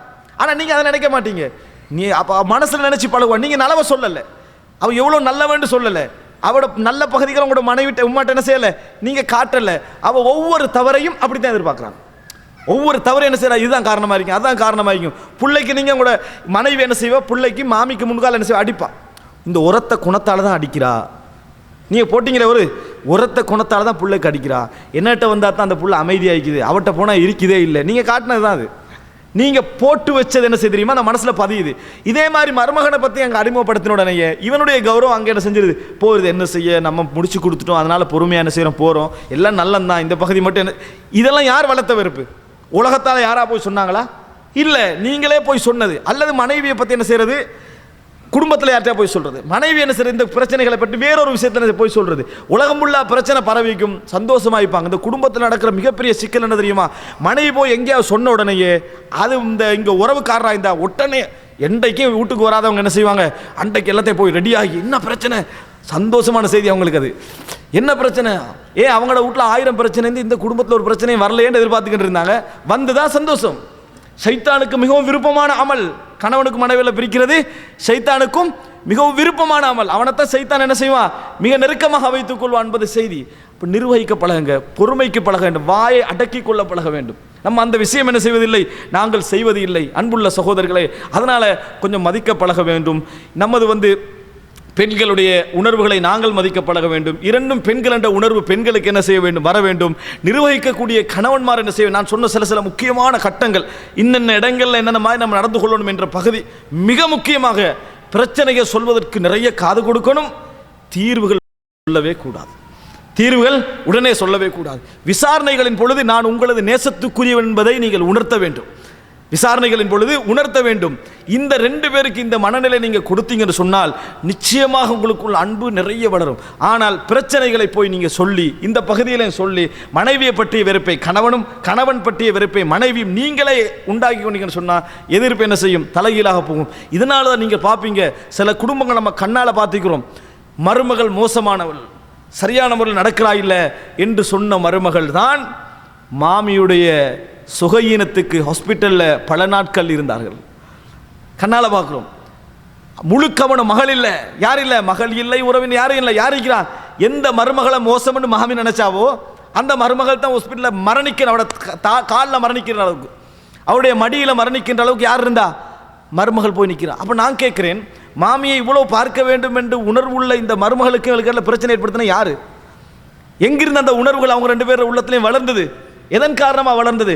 கடைசியில் மடியிலே அதாவது மரணிக்கின்ற அளவுக்கு மருமகளை நம்ம இப்படி நினைச்சிட்டோமேன்னு நினைத்து கண்ணீர் வடித்து மரணிக்கின்ற அளவுக்கு என்ன காரணமாயிடுச்சு? என்ன காரணம்? சில குண இயல்புகள் நடக்கக்கூடிய தவறுகளை உடனே நம்ம சொல்றதுக்கு ஆளில்லாமல் எங்க கொண்டு போய் சொல்லிடுறது. இங்கே கொண்டு போய் சொல்லிடுது. இந்த மனநிலைகள் மாற வேண்டும். அன்புள்ள சகோதரர்களே, குடும்பத்துடைய சந்தோஷம் மிக முக்கியம். நமது உழைப்பு, நமது கஷ்டம், நமது எல்லா விஷயம் எதற்காக நம்ம செஞ்சு கொண்டிருக்கிறோம்? நமது குடும்பத்திற்காக. இந்த பணத்தை எல்லாம் செலவழித்த பின்னால் அந்த நிம்மதி, அந்த சந்தோஷம், அந்த மகிழ்ச்சியில் நமது பெற்றோர்கள் பங்களிக்கவில்லை என்றால் அந்த வாழ்க்கையில் என்ன பிரயோஜனம் கேட்கிறேன்? அந்த மகிழ்ச்சியில், அந்த சந்தோஷத்தில் மனைவியின் பெற்றோர்கள் அதில் சம்பந்தப்படல, அந்த வாழ்க்கையில் என்ன பிரயோஜனம்? அவர்கள் ஒரு விஸ்னஸ்களாக, விருந்தாளிகளாக நம்மகிட்ட வந்துட்டு போகிற அளவுக்கு நமது குடும்பங்கள் இருக்குமாக இருந்தால் இதில் எந்த பிரயோஜனமும் இல்லை. அதனால் அடிக்கடி அல்லாஹ்விடத்தில் துஆ கேளுங்கள். ரப்பனா ஹப்லனா மின் அஸ்வாஜினா வ துர்ரியாத்தினா குர்ரத அயுனின் வஜஅல்னா லில் முத்தகீன இமாமா. துஆ கேளுங்கள். இதுதான் வாழ்க்கையில் சந்தோஷம். இது நம்மளால் முடியாது, இந்த பிரச்சனையை தீர்க்க முடியாதுன்னு நினைக்காதீங்க. இந்த பிரச்சனை எல்லா குடும்பத்திலும் வரும். நம்ம நிர்வகிப்பதில் தான் அது இருக்கிறது. நிச்சயமாக மனைவியாக இருந்தாலும் நல்ல உள்ளம் கொண்டவள், தாயாக இருந்தாலும் நல்ல உள்ளம் கொண்டவர், ரெண்டு பேரும் உங்களுக்கு நலவு செய்யத்தான் நினைக்கிறாங்க. ஆனால் இருவர்களுக்கிடையில் நடக்கின்ற போட்டி அன்புக்கான போட்டி, பாசத்துக்கான போட்டி, உங்களிடத்தில் யார் நெருக்கம் என்பதற்கான போட்டி.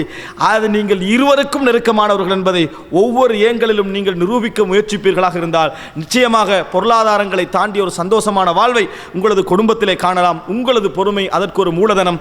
அல்லாஹ் ரப்புல் ஆலமீன் அந்த சிறந்த உள்ளம் படைத்தவர்களாக, இறையச்சமிக்க ஒரு குடும்பமாக, புரிந்துணர்வுள்ள உறவுகளாக அல்லாஹ் ரப்புல் ஆலமீன் எமது உறவுகளை ஆக்கியருள் புரிவானாக. ஹாதா மா இந்தி வல் இல்மு இந்தல்லாஹ் வ அகூலு கௌலி ஹாதா வ அஸ்தக்ஃபிருல்லாஹ லி வ லக்கும். வஸ்ஸலாமு அலைக்கும் வ ரஹ்மத்துல்லாஹி வ பரகாத்துஹு.